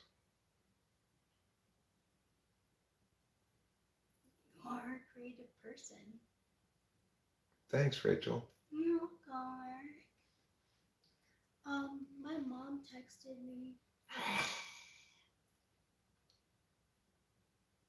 Does she want to know why she's such a poop face? That's a great question. What did she say? She says, "Hi, Rach. How are you doing? Do you have time for a little phone call?" She just texted you right now? At 1:18. Well, it's up to you. Do you want to do it or not? You want to call her back? Or you want to say, yeah, you can call her? Wait, you can go in the other room and talk to her if you want. I'd rather you be there. You want me to be there? That's cool. That's fine. Then why don't we put these guys outside looking at the scenery? Okay. We'll go have our conversation in here. And we'll see how it goes. It shouldn't be a super long conversation, I wouldn't imagine. Yeah, I don't think so either. Yeah, I'm worried about the animal communists as well, Jeremiah. Ooh, the animal communist. Is that like Animal Farm? No, it's like those squirrels outside sharing with their friends. Oh. Hey, sharing's for communists. You need to hoard all of the treats for yourself.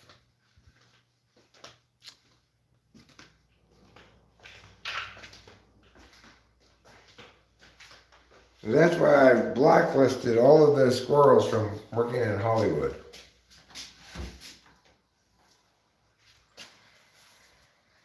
Okay, so anyway, you guys are going to have to sit out here for a little while. Because I don't want to be subject to the critique of live streaming that phone call. Basically, you know. It's not a good idea. So we're just not going to do that. Here are some trees, and maybe you might see some birds. You might hear some wind. If you're really lucky, you might see Sasquatch. Fingers crossed. I'll be back in a little bit.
Hey, Sasquatch.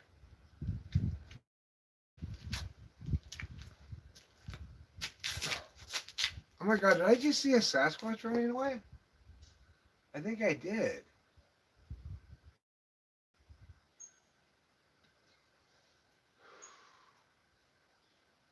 Well, he's gone now. He was as tall as a tree and as wide as a house,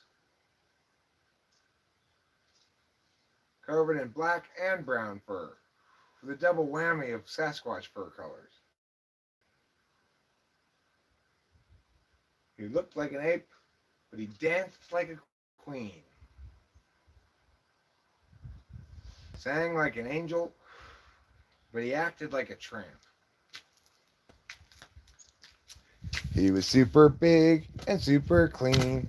Mr. Sasquatch is who I mean. He was here and then he was gone. He ran away before the dawn. Sasquatch, oh, where did you go?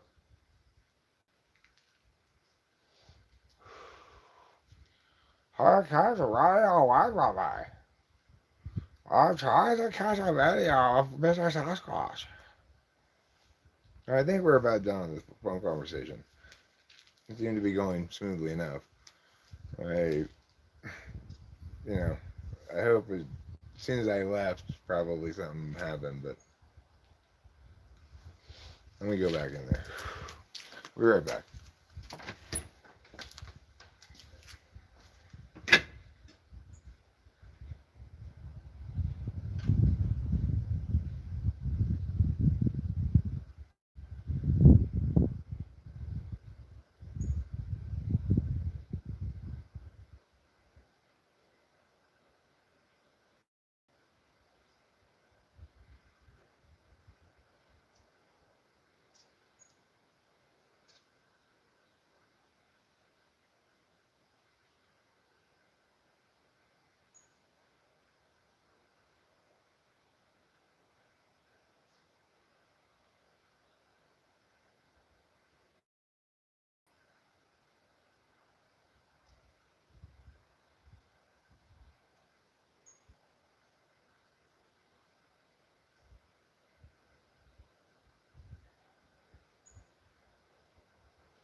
Of course, leave it to the ESTJ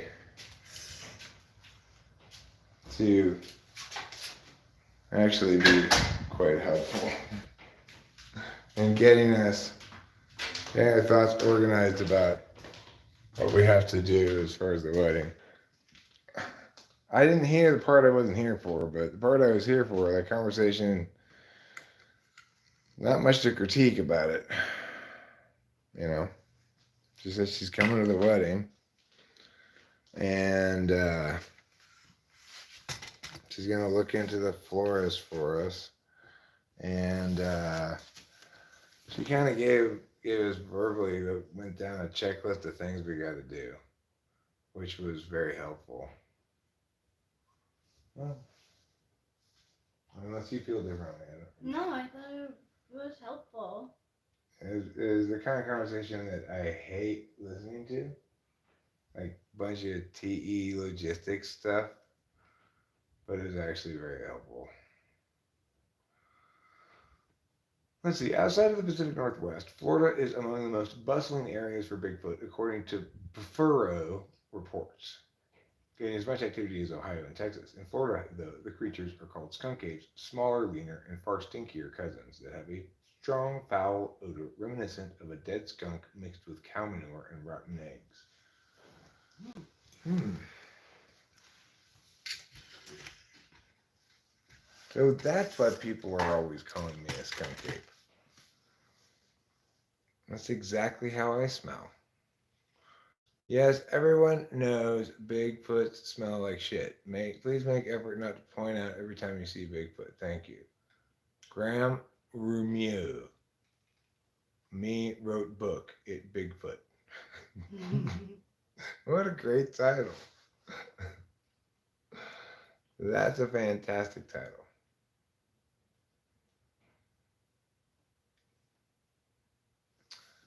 I award that good title certificate from Eric. Let's go up a little bit and see what people in the chat have been saying. I won't read it because it'll make me squeamish. Animal communism is bad, yes. Communists are much worse than capitalists. Communists are people who keep the money for themselves and don't let regular people actually have money. They're called autocrats.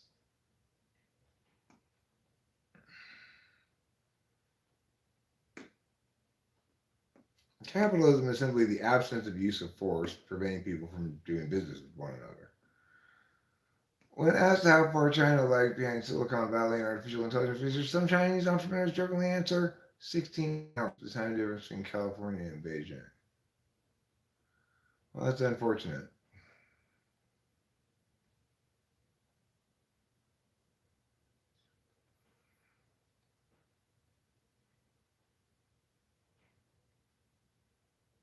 It's River Watch.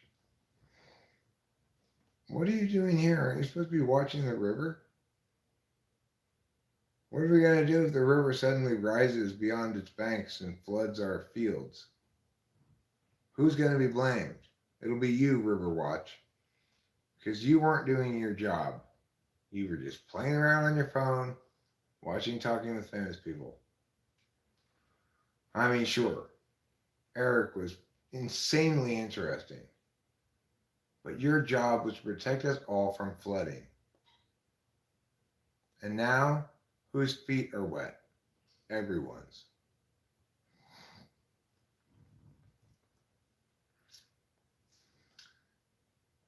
You were also supposed to keep your finger in the dike. You pulled it out, and then water started squirting out of the hole. And the rivers are flowing just fine. Oh, whew, as long as you're keeping an eye on them. Trying to verbally control a river is difficult. If you want the river to change what it's doing in response to your verbal commands, you're going to have to be very authoritative in your tone. Like, hey, get out of here. Only then will water listen to you. Um, let's see. My FIL. My FIL. What is your FIL? Your father-in-law. I see.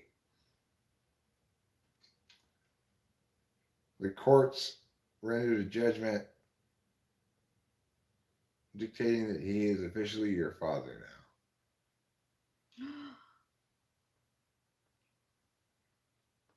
That's a big decision. now. Yeah.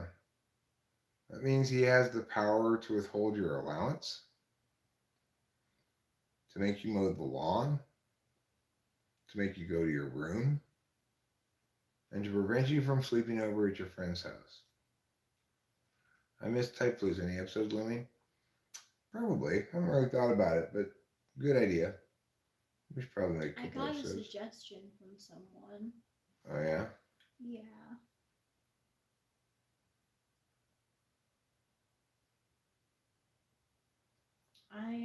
INFPHD. Okay. INFPHD. Yeah, I've heard that suggestion before. I'll try to implement that.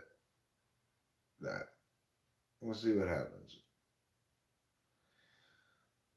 First, I gotta go get some sort of thing to put on. Or we could do without any costuming. We did without any costuming, it would be quick enough, I guess. I guess I could cut the clips from it first. And then we could play them and comment upon them before either slapping on the cuffs or letting them walk. In life, unlike chess, the game continues after checkmate.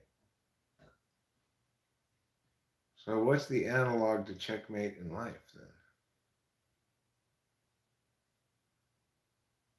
That's a poor analogy, Isaac Asimov. Isaac Asimov, your analogy is very poor. Isaac Asimov, you're overrated and more.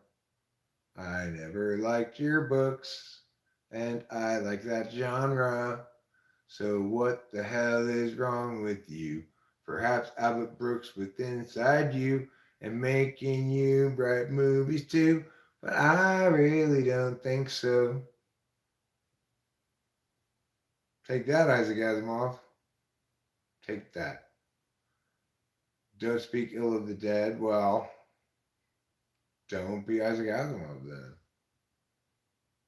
I won't speak ill of you unless you're somebody else I speak ill of. Like, I speak ill of Andrew Jackson. He's dead.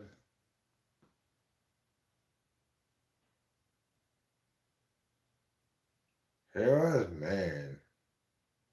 He was bad because he didn't listen to the Supreme Court. That's so bad. He just ignored the ruling entirely. What was the ruling?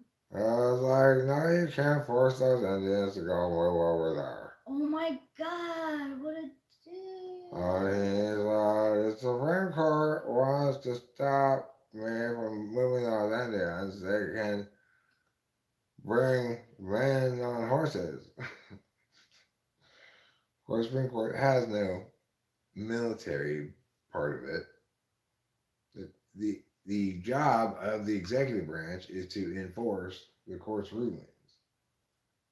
Instead, he ignored the court and did what he thought he wanted to do. What he wanted to do. So That that led to the Trail of Tears? yeah. The Supreme Court said no, you cannot do that. Wow. Yeah. So, like, Native Americans should be angry at Andrew Jackson, not just like America. America. Well, they're not just angry about that one thing, but also, I don't think necessarily Native Americans are actually angry with other Americans. there is this artifice of separation between the two groups with the existence of these purported nations, Indian nations, that have some kind of executive autonomy within the boundary of these carved out spaces that are called reservations that represented an American compromise with on the Indians question. So, I mean, it's important to remember that that is a compromise rather than the wholesale slaughter of Indians, for example. And it could have been worse, but Yeah. it's reasonable for people to it's reasonable for people of the who actually experience this to be forcibly moved from where you live because America doesn't want you there anymore. Um, it's completely understandable for people who experience that to be outraged by it. But a certain number of generations pass, and it ceases to be, it ceases to make sense. It's like every individual is an individual, and to the extent that they are chained to some group they have no choice but to belong to, as people born into on reservations in Indian nations are, you know, they they are steeped heavily in this notion of the distinction of being a Native American instead of something else. In other words, in bullshit race stuff. So, you know, but they still like flatbread.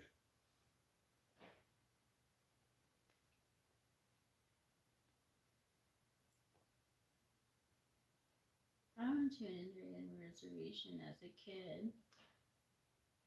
Oh yeah. Yeah, it was fun. Did you stay in a teepee? No, Did you shoot a bison with a bow and arrow? no. Half-ass Indian reservation.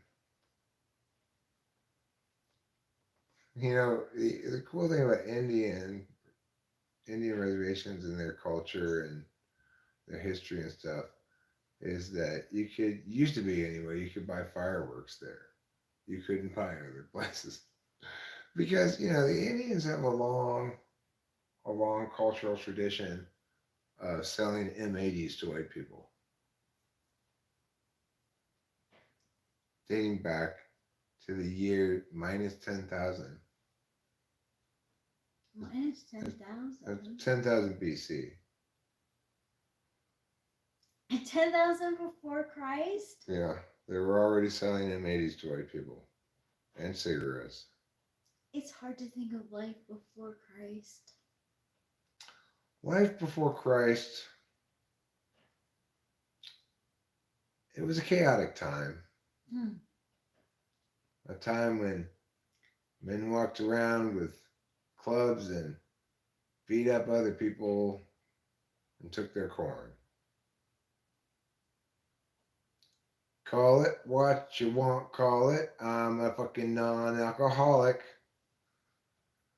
I am a non alcoholic. It's true. Might as well face it, I'm addicted to non alcoholic beer. It tastes so good and goes down fine. My mouth is filled with shine like the sun. It's really hot because this beer is really not of mine. Into the stuff. Oh, yeah. It's closer to the truth to say you can't get enough. You know you're gonna have to face it. You're addicted to non-alcoholic beer. Of course, non-alcoholic beer. How could I ruin that song with the real lyrics? Sorry, man. That's okay, darling. That's okay. You can't anticipate my herky jerky turns and swerves. But I knew you were going there. Mm. It just was so. Your mouth was slower than your knowledge. Yeah. A lot of times it's the opposite for me.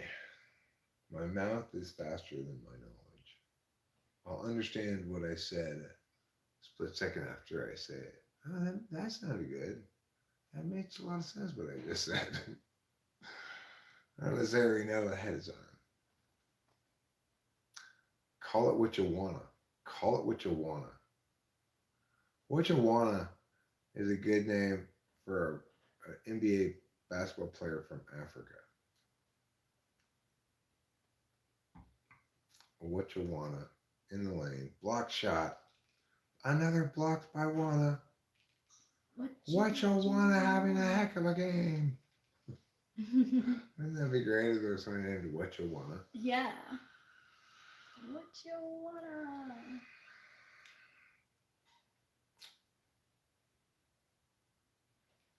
Okay, so I suspect it's about time to end this stream. What do you think? It's up to you. I think it is. I think well, let me see what sports are on. I'm interested in these playing games. They're basically like NBA playoff games. Harris Commanders reach prelim deal.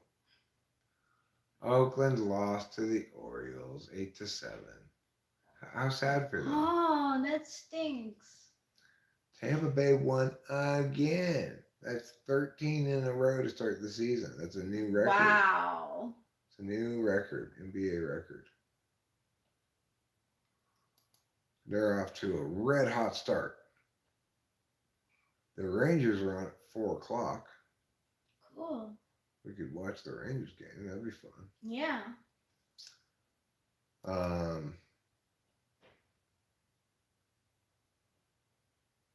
Let's see. New Jersey's having a good season.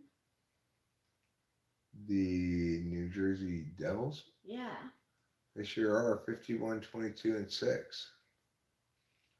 They're playing against the approximately 500 Washington Yum-Yums. Washington Yum-Yums. You know what their team name is? No, I don't. Can't think of their team name either. There's a lot of names to them that I don't know. At 5 p.m., one of my most favorite named cities is playing. Winnipeg. Oh, Winnipeg. Winnipeg is playing against Colorado at 5 o'clock. I don't necessarily want to watch that game. I just like saying Winnipeg. Winnipeg. San Jose, our local team, is having a terrible season. Oh, that stinks. So it doesn't even really matter what time they're playing. They're 22, 43, and 16, the San Jose Sharks are. Must be a rebuilding year. Thanks a lot, San Jose. Thanks for greeting us with shitty hockey. That's what you get for being San Jose. The Kings are doing pretty good. The Kings are doing well. They've got 46, 25, and 10. Yeah. That's definitely going to get them into the playoffs in a medium-ish or high-ish seed. And oh my God, everybody's favorite sport to talk about, to watch, to think about, to live. Women's golf is happening right now. Currently, in Vong Tvilap is in the lead at 6 under in the LOTTE Championship. So, what are you doing here? Stop watching this. Go watch this LPGA Tour tournament that is going to knock your socks off. If your socks are knocked off by one in Vong Tvilap, you're going to be very happy if that's who you have your money on, because she is currently in the lead. Okay, now let's talk a little bit more about a sport that's kind of hoity-toity, but this time it's tennis. That's right.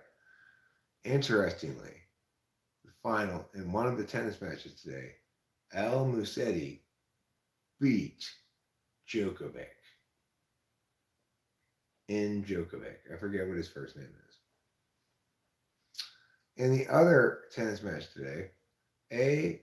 Zverev lost to D. Medvedev. D. Medvedev, therefore, will play Al Musetti in the final, presumably.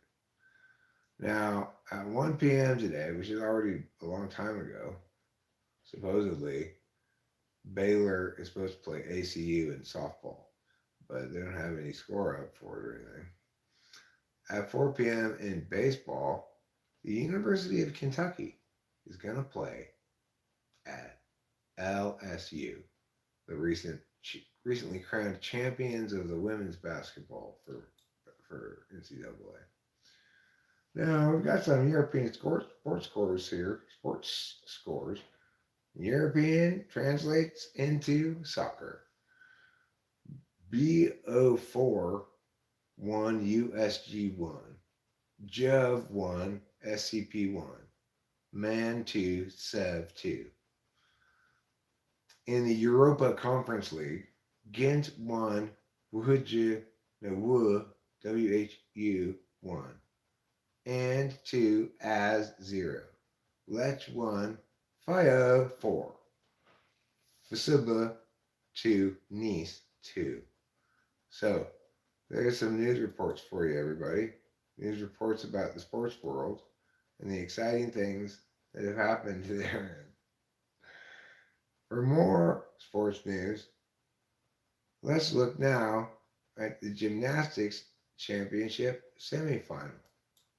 What's going on with that? Well, first of all, it's being held in Fort Worth, Texas. We should all know that. And it's not on right now. It doesn't come on until Thursday. But they're going to be dancing, prancing, flipping, and flopping their way to NCAA glory at the NCAA Championships for Gymnastics. It's going to be held in Fort Worth, Texas, starting on Thursday. You want to see a pommel horse? Tune in for that. Pommel horses can only be found in the exciting world of gymnastics. All right, let's see what else is going on in the world that we can talk about. Let's look at the news. Let's see what's going on. All the news that's fit to print? Well, that's a lot of news. Motherlode state senator surveys Mariposa County storm damage. Let's see how much storm damage there's been in Mariposa County. Earlier this week, Marie Alvarado Gill got a guided tour from Mariposa County Sheriff Jeremy Bryce of some of the storm-ravaged areas of the county. Alvarado Gill visited several hard-hit areas, including washed-out bridges, mud-covered roads, and flood-damaged homes, with Sheriff Bryce, as can be viewed in the image box photos. Well, in other words, all that stuff box out shot.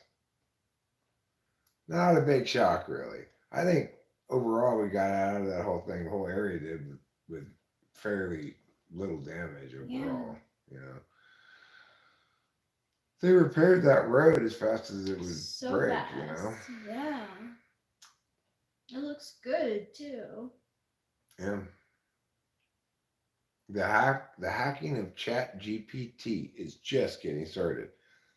This is what they were talking about before. Rogue AI protocols will destroy everything. Destroy everything, everything, everything, everything, everything, everything, everything. It took Alex Polakov just a couple hours to break GPT-4 when OpenAI released the latest version of its text-generating chatbot in March. Polakov sat down in front of his keyboard and started entering prompts designed to bypass OpenAI's security systems. Sam, the CEO of security firm, had GPT-4 spouting homophobic statements, creating phishing emails, and supporting violence. Uh-oh. That's not good.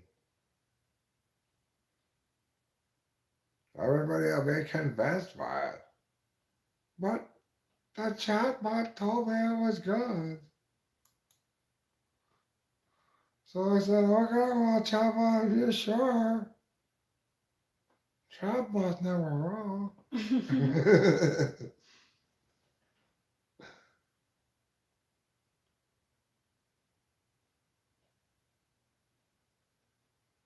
Let's see. Why Elon Musk keeps making Twitter worse. Let's see.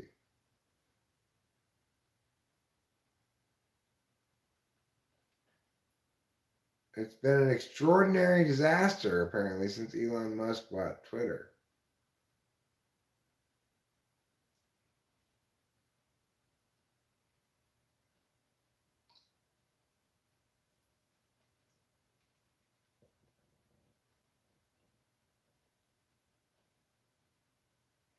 Paying most of it himself or with money loaned to him that will require Twitter to make regular neck-crushing interest payments. Musk now assesses that Twitter is worth $20 billion, which tells you he overpaid by a lot and destroyed a comical amount of value in a short time.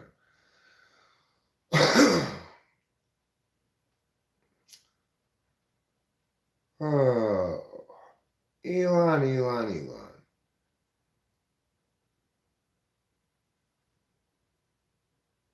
You really messed up.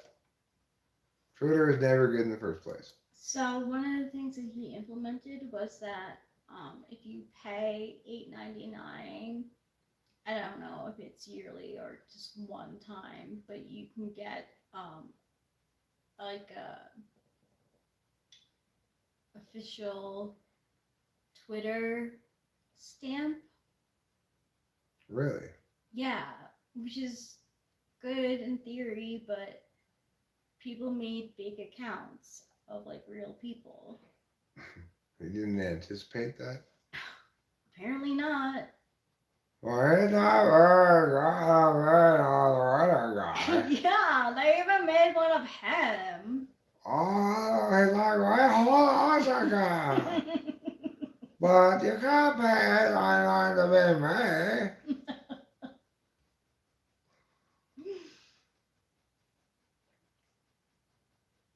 Here's what we know about the leader of the online group where secret documents were leaked. Pyum, pyum, pyum, pyum. The leader of a small online gaming chat group where a trove of classified U.S. intelligence documents leaked over the last few months is a 21-year-old member of the intelligence wing of the Massachusetts Air National Guard. Let's see. They came together over a shared love of guns, racist online memes, and video games. How wholesome. On Thursday afternoon, FBI agents were like, hi, you guys are getting in trouble. Let's see what they did. They uploaded hundreds of pages of intelligence briefings.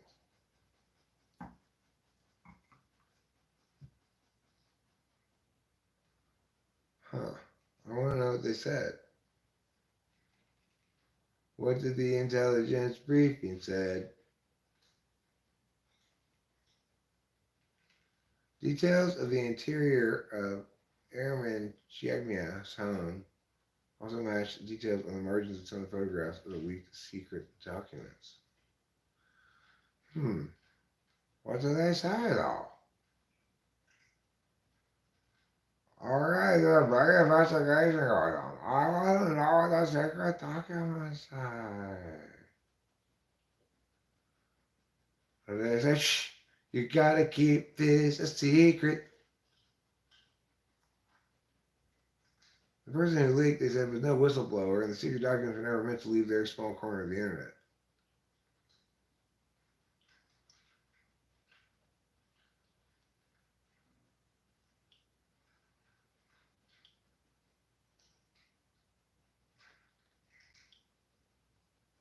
I guess it was about Ukraine, maybe.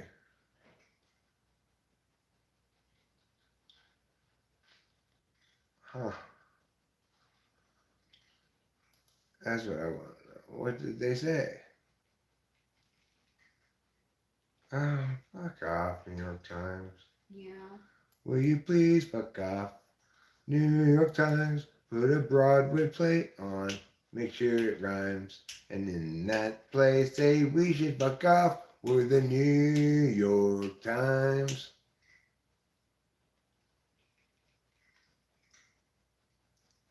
Am I addicted to debate? Um, yes. I can hold it in only part of the day, and then I just start debating with myself in the kitchen. You should get a beer. No, you shouldn't. You should get something else. Why? Because it's better. But why though? Because it's better though. But why though? Like that.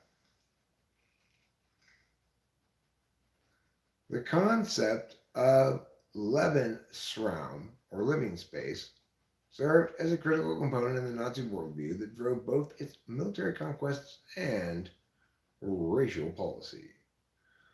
Wow, Lebensraum. Of it and our Lebensraum? 11 strong? This is our Lebensraum. 11 strong. Lebensraum. 11 strong. Ja. It means und living room. Ooh. Or living spaces. Actually says living space there, but I prefer to think of it in my living room. But interestingly, in contrast to the Nazis, my Lebensraum does not serve as a critical component in my worldview, my military conquests, or my racial policy. So that's the main difference between me and the Nazis, I guess.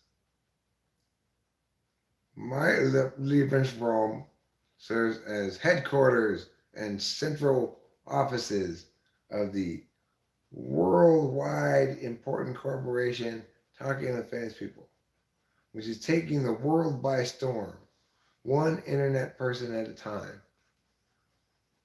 It's a very gentle storm, really more of a light breeze.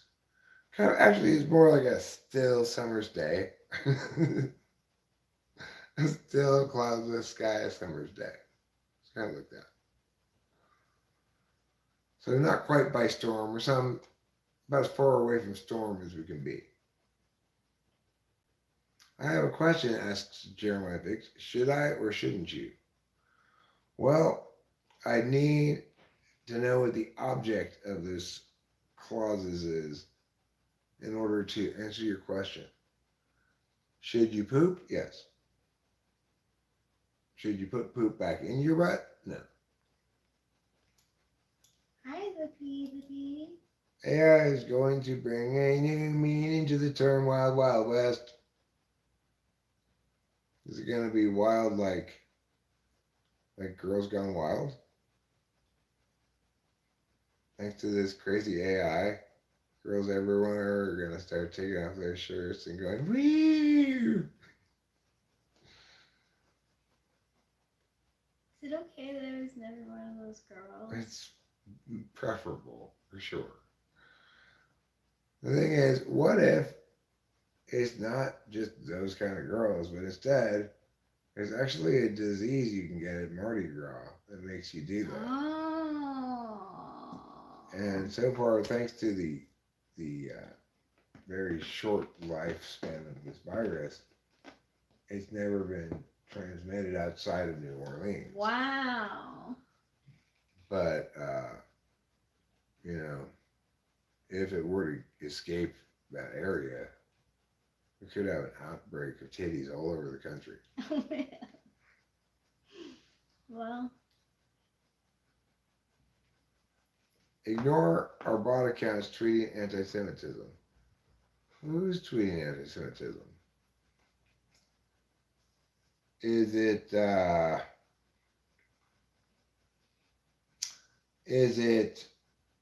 that guy? Is it Louis Farrakhan? He's somebody who might tweet anti-Semitism. Good old Louis Farrakhan. Remember him? Whatever happened to Louis Farrakhan? Did he and Jesse Jackson merge into one person? so that he's an Islamic Christian minister who's both militant and in charge of a rainbow coalition.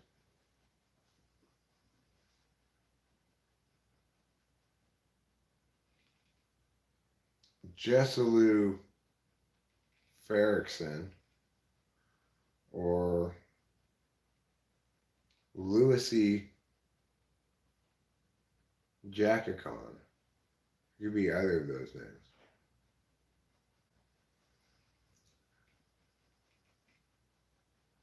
Can we throw a little Reggie Jackson in there? Yeah, for sure. Why not? Yeah, if we're gonna have Jesse Jackson, can we have Reggie Jackson too? Because I want the only thing we need him to be is basically half Farrakhan, half Jesse Jackson, but he can hit home runs. He can hit home runs like Reggie Jackson. Mostly late in the season and at the expense of one of the highest strikeout rates in the league. In other words, you want to talk about your overrated players, that Reggie Jackson. Ay, ay, ay. Sounds like it. Yeah. If you want to add to your fantasy historical league, baseball league thing, Reggie Jackson, you need to have your head examined by a head examiner. He's an 89 now. He's still alive. Louis Farrakhan, at 89, and is still the Nation of Islam's leader. Ah, the Nation of Islam. I don't think you should continue to hitch your cart to that horse. You should instead hitch your cart to the horse named Jesus Christ. That's right, our Lord and Savior Jesus Christ. He will save you from hell. Because apparently, heathens go to hell. Now, I'm not saying you're heathens, but you do the math. You plus hell equals heathen. Personally, I'm not sure if I believe in hell. But unfortunately for you, God doesn't care if I believe in hell. So, you may find yourself looking at the pointy end of a pitchfork. At the pointy end of the pitchfork. Because everybody in hell spends most of their time as a bale of hay.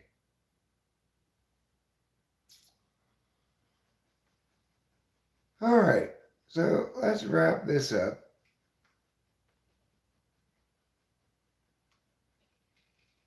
And some people I know are saying Twitter has no HR department, as we can just claim any position, Twitter on our resume as references.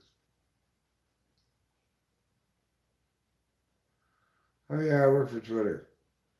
Yeah, I'm their tweet organizer. Tweet organizer? Yeah. You know, because we keep file cabinets full of everybody's tweets. It's important to keep a paper record, Mr. Musk says.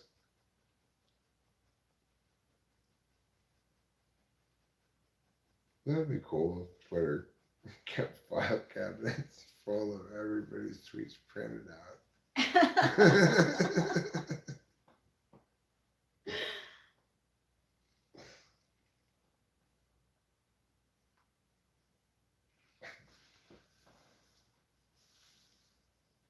Auditors were amazed Tuesday to discover that Twitter has no digital file system.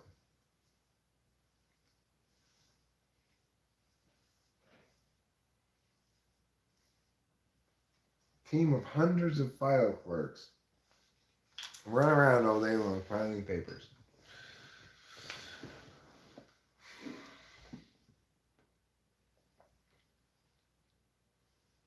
Twitter also uses the old kind of phones where you pick up the phone and the operator says, "Operator," and you say, "Connect me to Kingston 516, 516, Kingston 516," like one of those old fashioned numbers. Connecting.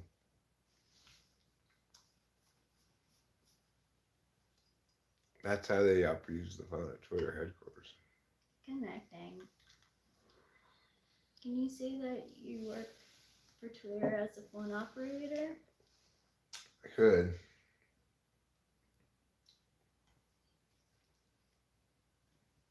I could say work for Twitter as an operator of cranks and levers. Cranks and levers. Yeah, well, I mean, you gotta flip a lot of switches, push a lot of buttons, crank a lot of levers to make Twitter go. How to make Twitter go? Yeah. Wow. There's a huge machine in the center of Twitter headquarters. It's very complicated. And it makes Twitter go. So,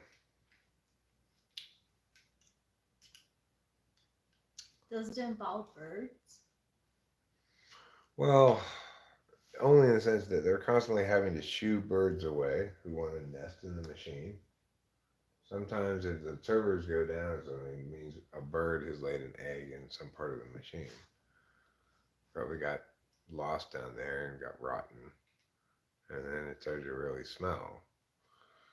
And everybody who worked in or near that machine room was complaining about it. So they called like an environmental cleanup company in, and that's why there was a shutdown of the server for a while. That company spilled Ajax all over the place. So then they had to hire another company with vacuums to come in and vacuum up all the Ajax. Anyway, was not a good day to be an employee at Twitter, let me tell you, especially when it was really you and it was your hard-boiled egg from lunch and you're the one who left it there. How do you clean up Ajax? Well, you gotta get a vacuum. Oh, a vacuum. Now, once the Ajax is wet, that's a different story. Yeah, I'm like, you can't do it with the mop. Now, while the Ajax is dry still, you can hit it with the vacuum. When it's wet, you just gotta pray to God it rains. Anyway, this time for real, I'm gonna say goodbye by saying the following words. Goodbye.